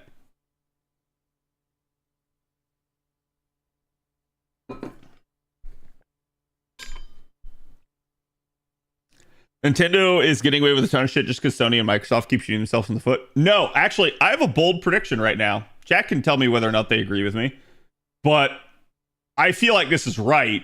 And if chat disagrees with me, it may just be because they're not aware of certain things. Right now, out of the big three, as I'd like to call them, here is my order. Starting at the bottom. Xbox is the worst. Nintendo is the second worst. And Sony is the least worst of the three right now. Why do I say this? Well, we all know what's going on with Nintendo. I just talked about what's happening with Xbox. So why is Sony the least bad? Sony got rid of region lock on all of their games. And apparently you get to thank Stellar Blade for that. Because the Nikkei devs basically went in there and were like, hey, yo, this ain't working, man. Can we get rid of the region lock? It's killing our sales numbers. Sony looked at it. Sony got rid of it. Because they agreed. So right now, Sony's coming out of the smell like a rose. Rare that Sony's doing something sane? Yeah. Like, and that's good because that was the major complaint that people had recently had. And that was like basically what caused the whole Helldivers drama and stuff. So I think, and I said this back then too, but nobody really wanted to listen, that Sony was new to PC at that time. And while, yes, they were making bad decisions, I felt like most of the bad decisions they were making were not out of like maliciousness. They were out of stupidity. It's like they didn't know, they were ignorant, and they made a bad choice. Microsoft, on the other hand, it's malicious, chat. Same thing with Nintendo. So that's one good W for them. Yeah. And like, you guys can tell me, like, I haven't gone to check that myself, but that is what I've read in several articles now. So if that's the case, yeah, that is a rare Sony W. And I will say at least Sony is not shooting themselves in the foot right now. As opposed to like Nintendo and Xbox. Oh no, they're absolutely shooting themselves in the foot.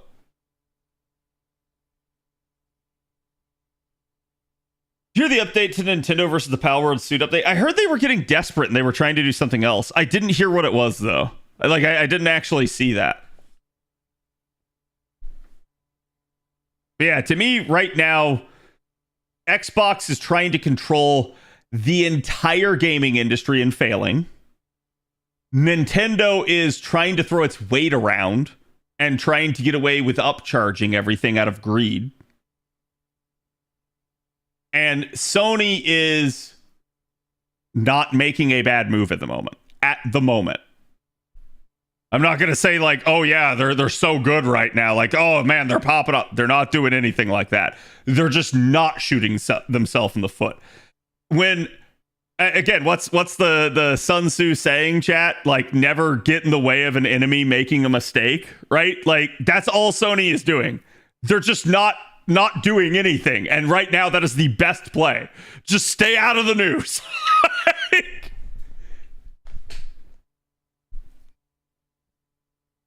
I can give you a good vid if you want. Yeah, send it over.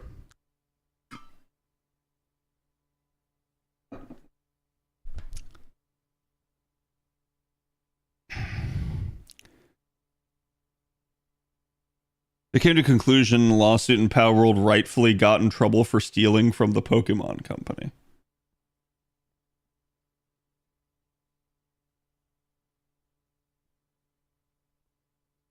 They changed the text on a patent mid-case. See, what you just said and what someone else just said don't add up.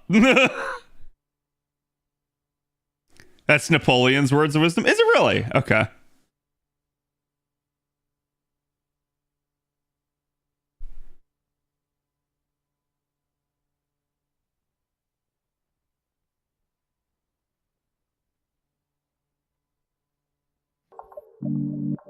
Oh, this is Legal Mindset. God damn it, yeah. I follow Legal Mindset on Twitter.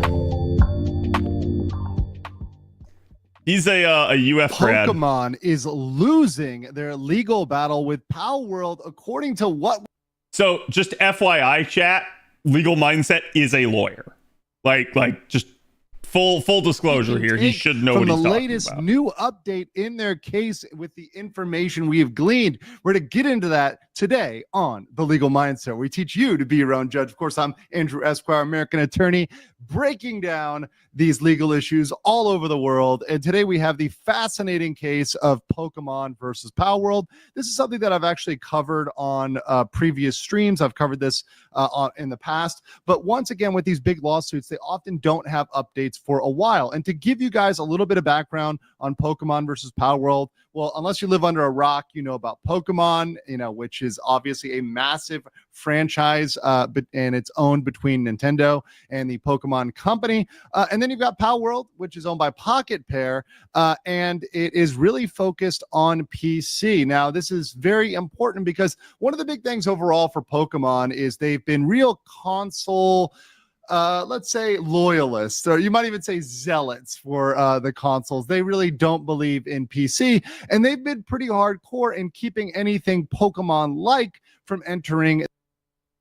To be fair, that is everything Nintendo. Nintendo does not put anything out on PC. The PC. Because Nintendo, unlike Xbox, understands exclusivity is what sells consoles. Nothing else does. Sphere, which is why they always kind of had an eye on Power World, and why one of the reasons why they took this shot. They do the mobile background stuff. Is Nintendo and Pokemon Company, they filed a case for patent infringement against Power World Pocket Pair September 18, 2024. Now, this is very, very important, and a lot of people miss the ball here. A lot of people think it's copyright. They think it's the ideas or the designs. This is not about the specific designs, and this is not about the ideas. This is about the patents. So Nintendo filed these patents and is claiming infringement of certain very specific patents. And that's a really narrowly focused piece of litigation. And now they're claiming they violate, obviously, several patents, not just one. And Nintendo wants an injunction to stop the sale of Power World and monetary damages. So pretty much to kill the game. So to kill the game and recoup any money that Pocket Pair, Power World made from the game. That's pretty much that's very scary, because obviously you can see the consequence for other game companies, smaller game companies. If Nintendo is allowed to put down Power World, there will never be, I think at least for a while, there won't be anything that comes close or near Pokemon. But hey, MiHoYo fans. How's that Pokemon spin-off game looking? We've got some updates here. So obviously, some of the patents that people talked about, one of the most obvious is the catching mechanic with the ball. That's one of the things that Pokemon included in their lawsuit as an infringing patent. However, so this is really funny because I've heard people debate this one. Obviously, Nintendo's saying, hey, we had the patent for this. Nintendo is not the first game to do this type of mechanic, which is really funny. Power World has a defense. Power World's defense is that these patents were never infringed in the first place. They argue that, not only did they not infringe the patents, but the patents themselves are likely not even valid. If you look at the validity of these patents, some of them are ambiguous. They're kind of too broad. They're not in any way violating them on a technical basis. It's not.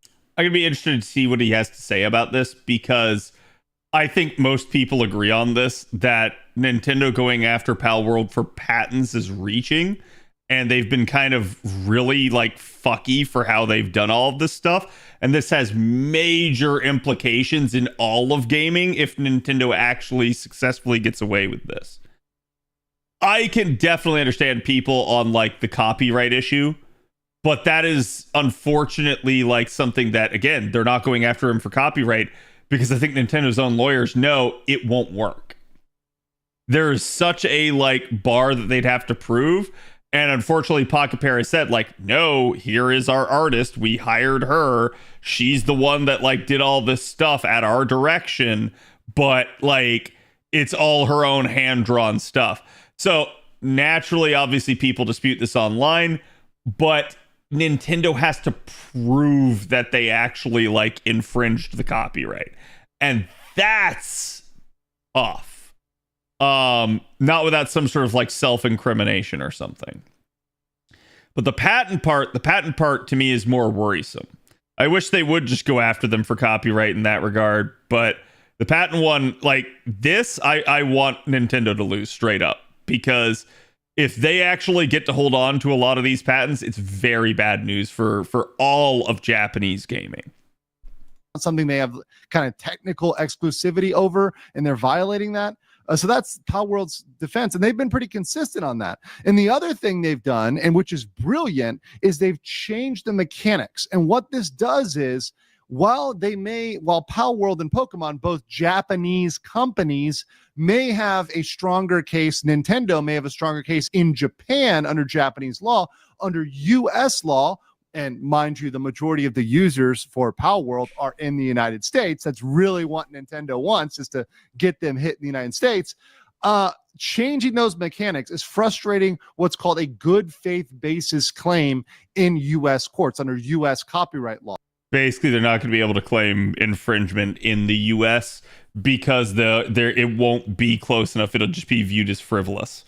What's interesting to me, and this is what I was going to say, is like, as far as I understand, this defense works really well, what he's talking about, here in the US. But in Japan, they go by a completely different set of rules. So we view that patent that like Nintendo is filing as a bad patent that they actually don't have the rights to. Unfortunately, in Japan, they're just the first one to file it, and the first one in Japan wins. So I think this defense works in the States. I don't think it works in Japan. So this is going to be interesting. So by Power World making those decisions to change things, to modify certain mechanics, that actually is frustrating them in the US. I know a lot of people think Power World was backing down, but they actually were being smart there. They were playing the long game. They're saying, hey, they're attacking us and they want our US customers. Look, if it ended up a situation where Power World was banned in Japan, that really wouldn't hurt their overall market. If they could still go to the US, Europe, that would still hurt their market. Canada, everywhere else in the world, it's not really going to matter too much. The Japanese domestic market isn't going to make or break Power World. However, the US would.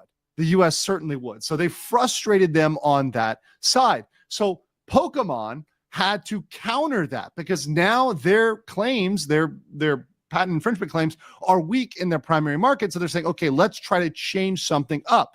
Because of course, Nintendo has a massive legal team, and they have been known, their tactic is to sue people until they're penniless, to go after them with every speck of their legal resources to crush them. Very similar to Disney and other very, very large corporations that are kind of the industry leaders in their specific areas. So, well, it's also a case too, Dinky, of with regards to copyright, you have to defend it. If you know that there is something that infringes on it, you have to defend it, because if not, the next person that you try to claim infringed on the copyright that you actually do take to court can use that as a defense. They can go, you're coming after me for infringing your copyright, but you didn't go after them and you knew about it, and they can argue to basically have your copyright invalidated in effect. So it's like you can lose copyright over not defending it. And that's why like companies in general are just really like over the top if they feel like copyright's being violated. So even in other cases, you see like mods getting taken down. You see various other things like being a problem. That's why, is because they're so worried about losing their copyright. The mechanic they specifically modified is actually, it's kind of related to the gliding mechanic, but it's smooth switching of writing objects. So they went to the Japanese patent office recently and they changed the patent language regarding smooth switching of writing objects. See, I don't think you should be able to change a patent after it's been filed. What? Now, it's very interesting because they didn't make it more clear.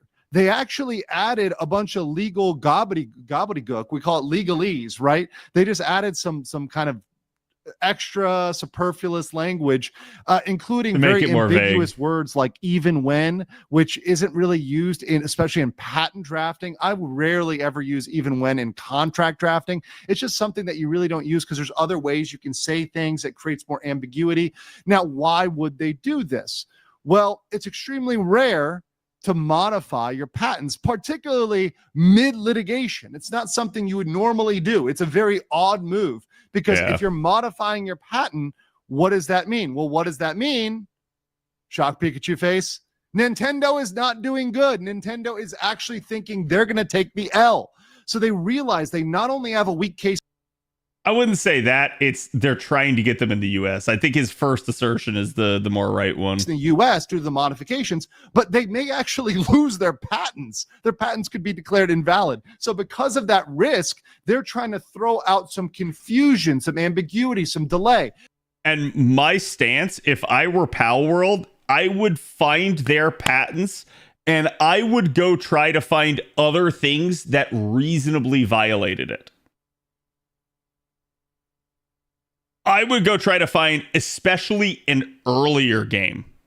Like if Nintendo's trying to claim, hey, we have this patent because of Pokemon, go find something earlier that Nintendo didn't publish from before Pokemon that has a similar mechanic.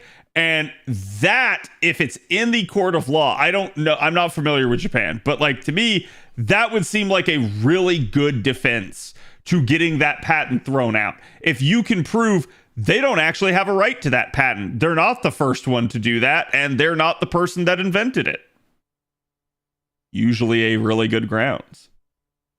This is something very common in general as a litigation tactic, particularly if you have a lot of resources. What you try to do is win the procedural victory. Sometimes, let's say the smaller party has justice on their side. We're going to call that the substance of the law. The heart of the law is on the side of the small guy. It's on the side of the underdog. But the big guy has something the small guy doesn't have, and that's money. And when you've got money, you can win a procedural victory. Often this happens by dragging out litigation so long that they can't afford to fight it for the person on the other side, the smaller party. It's not gonna and work therefore here, they though. have to give up because they're literally being drained dry by litigation and they cannot do it any longer. And that's Hey, who's draining them dry, by the way?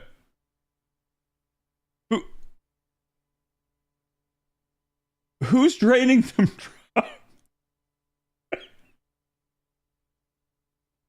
Like I said, I like legal mindset, but yeah, like, oh yeah, it's the lawyers. The lawyers are the ones that are draining them dry. Lawyers have a vested interest in stalling things out because they usually do get more money out of it. And they'll tell you like, oh no, like I only get this if like it gets decided. It's like, yeah, then you'll see they're actually like charging billable hours and stuff. So it is what it is. It's not going to work here because, to my understanding, Pocket Pair has sought the help of, I believe, Microsoft in this case. So, good luck. I don't think you're going to actually drain them dry. Plus, the game did just make a shit ton of money. what Pokemon is doing here. Now, I do think that Power World so far has seen that they have the wherewithal to get through this and not try to settle it out or get something, where they'd be in a bad position. I think Power World may be able to fight this, but this is really bad news showing Nintendo doing this. It is an obvious intimidation tactic against small developers, indie developers, showing that Nintendo is committed to litigation. And this is usually what people don't like about Nintendo. All the way to Johto, right? If they feel like you are coming even close to anything Pokemon or their market share, or even going on PC with something that's Pokemon-esque, it's really something that they're flexing, saying, hey, look, small creators, indie devs, we will sue you, we will drain you, we will fight this out. You may not be a Power World. Maybe Power World will win, and this is actually looking like Power World may very well win this. But small guys will still crush you. So Nintendo being Nintendo, very interesting. Let me know what you think in the comments below, and I will catch you on the next. Yeah, I do think that's right. I think Nintendo has to play the hand they're dealt. They can't get them on copyright because they're not going to win.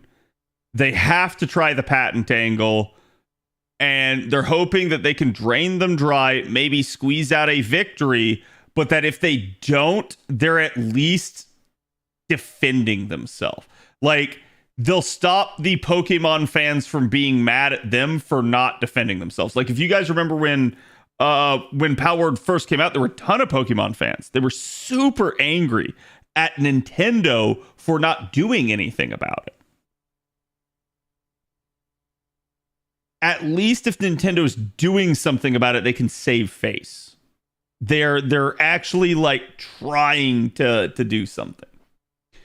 But I also think it's like he said there too. It is designed to intimidate other people so that nobody else tries this. It's designed to be like, all right, if we do lose, we want our only competitor to be Pal World. We do not want a ton of Pokemon clones. And that's the issue, right? Like, to me, like I said, I have to be against Nintendo on this. I have to, purely because of the patents. The patents they're filing are so asinine to me. Like, you saw, they have a patent for like smooth switching of writing objects. Nintendo did not invent that, and you can go all the way back to like arcade freaking shooters and like flight simulators for that being a thing. That's not a Nintendo creation. So it's like, oh yeah, like we're claiming that like this is art. No, it's not. Like, and that's what's worrisome, because Nintendo can start using this to bully anybody that enters the Japanese market. I believe that Nintendo should have a right to protect its products. I believe that it absolutely should have certain rights afforded to it within its like home territory, right?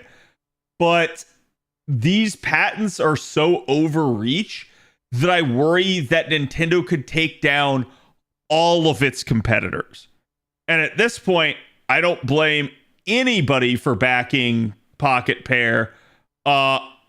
And I straight up think, like, if Nintendo doesn't lose this bodes very poorly for the Japanese developing, the Japanese gaming industry as a whole.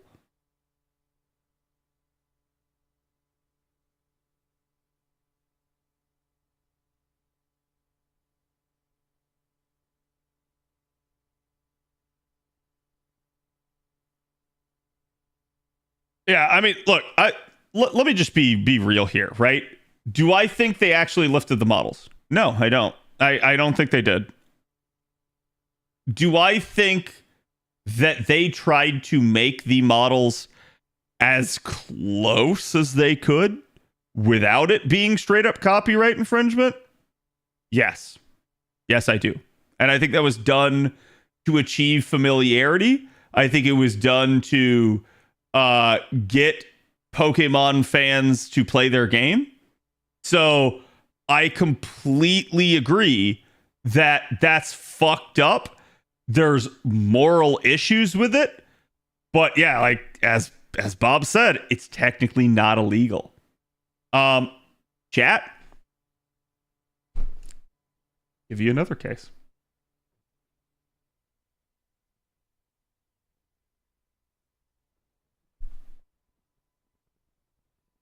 I literally saw this today on Twitter, okay? Literally saw this today on Twitter.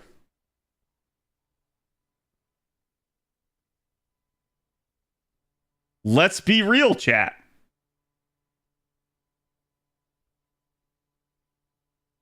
If this were FGO, this would be a saber face. Let's be honest. Every fucking game company does this to some degree. Every fucking one. Right? Like, they all lift ideas. They all lift concepts. They all lift appearances. I hate it too. I wish companies would just try to be more original on their own.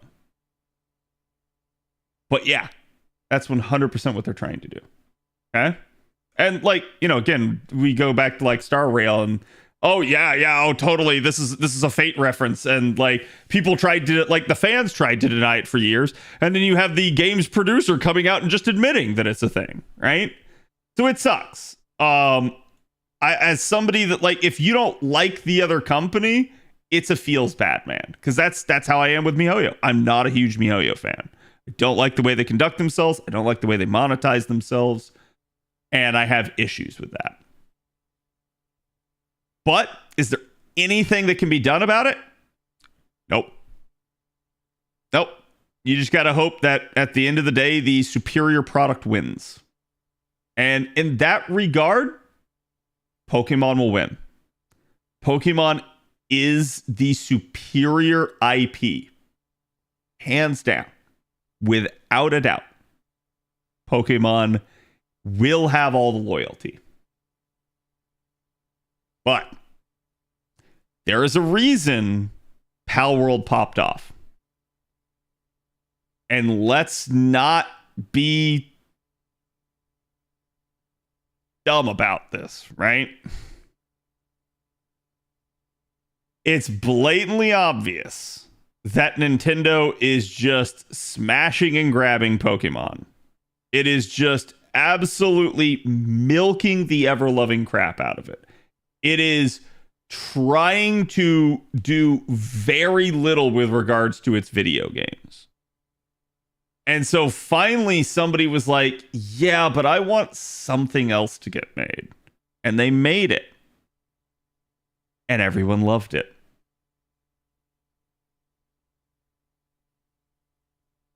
And that's the issue. Nintendo could have just made this themselves and there wouldn't have been a problem. Nintendo just keeps freaking doing the same crap over and over and over again. And yeah, it's Game Freak. I keep saying Nintendo, but like Game Freak just keeps pushing out the same tired old game over and over and over again. And to a degree people love it, but it's just very similar with a couple of changes each time. Do a different genre of game. It's the same thing we were arguing. Like Fate keeps doing Muso games. And we're like, please just make a different type of game for once. I'm sure the Pokemon fans are the same way in that regard. They just want something new, something exciting, and they just keep getting shoveled the same thing. So finally something like that shows up. Yeah, everyone's going to go play it. Everyone.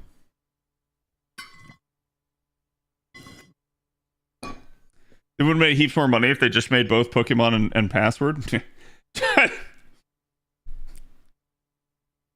I'm not going to say they should do this because to a degree I've seen the other like Pocket Pair products and like I'm not a big fan of like some of their other stuff they've made because they do a lot of like asset swapping and like not actually using proper stuff, right? But to a degree, the best scenario is if Nintendo had just said, hey, instead of fighting Pocket Pair, instead of like making Game Freak make the same game and fighting Pocket Pair, what if Nintendo just outsourced it? And they had Pocket Pair make a Pokemon game for them that was different than Game Freak.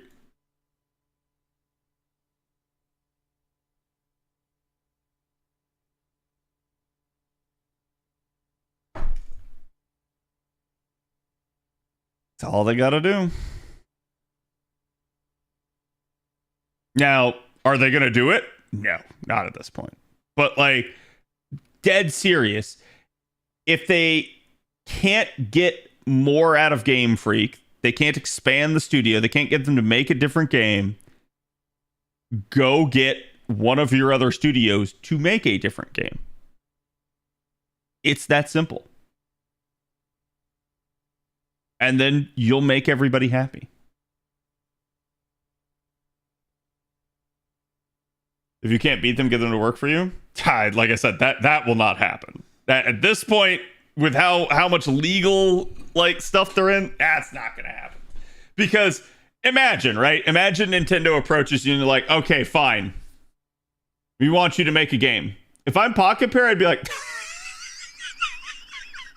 what? I would be keck-Wing in their face. Okay? And I'd be like, we ain't even talking until you pay my fucking legal bill. Like,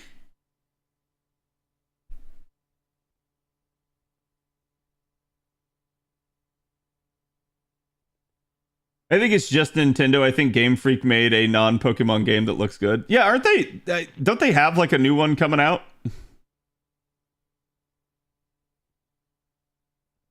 But that's like, again, in general, this is just there's demand for it, players want it, and Nintendo does not want to do it. And so a third party stepped in and did it, and there you go. And now Nintendo's angry. It's like, it's the literal like NPC face chat where it's like, this is Nintendo. And then Pocket Pair steps in and makes Pal World. And now this is Nintendo. They're just angry now.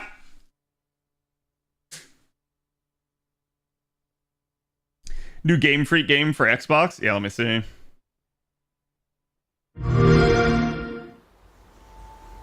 Yeah, I'm gonna get DMCA'd. Yeah. I think I saw this. Which, like, okay, so you can do all this stuff? Why the fuck can you not make anything like this for Pokemon?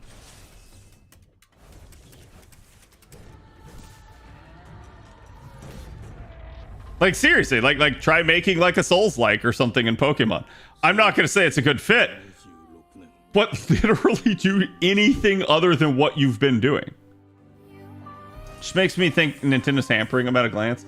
I mean, it may be. It could also be that they asked Nintendo for permission to like make something else because they've always wanted to, and Nintendo hasn't let them, right?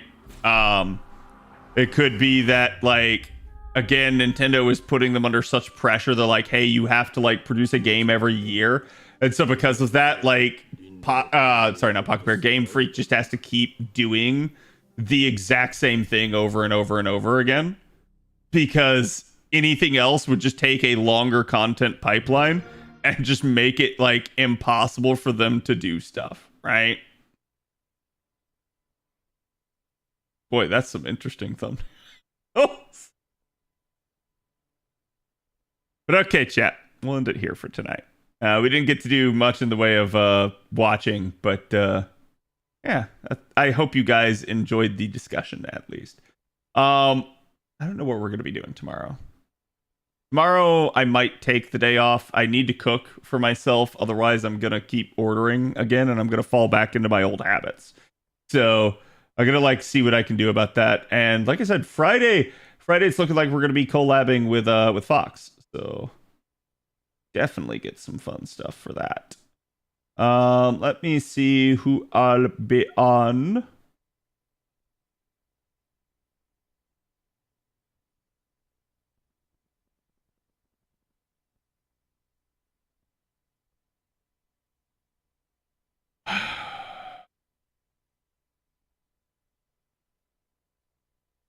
Chat, I don't see much of anyone. So I'm going to send you guys to a place I absolutely shouldn't send you.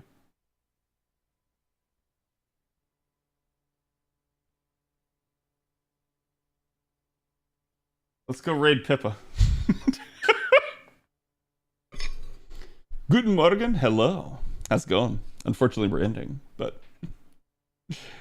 I'll be back either tomorrow or Friday. So stay tuned. Get on the Discord if you guys haven't already. Check out the videos. We've gotten several videos out this week already for YouTube. And again, have a good evening, everybody. Later.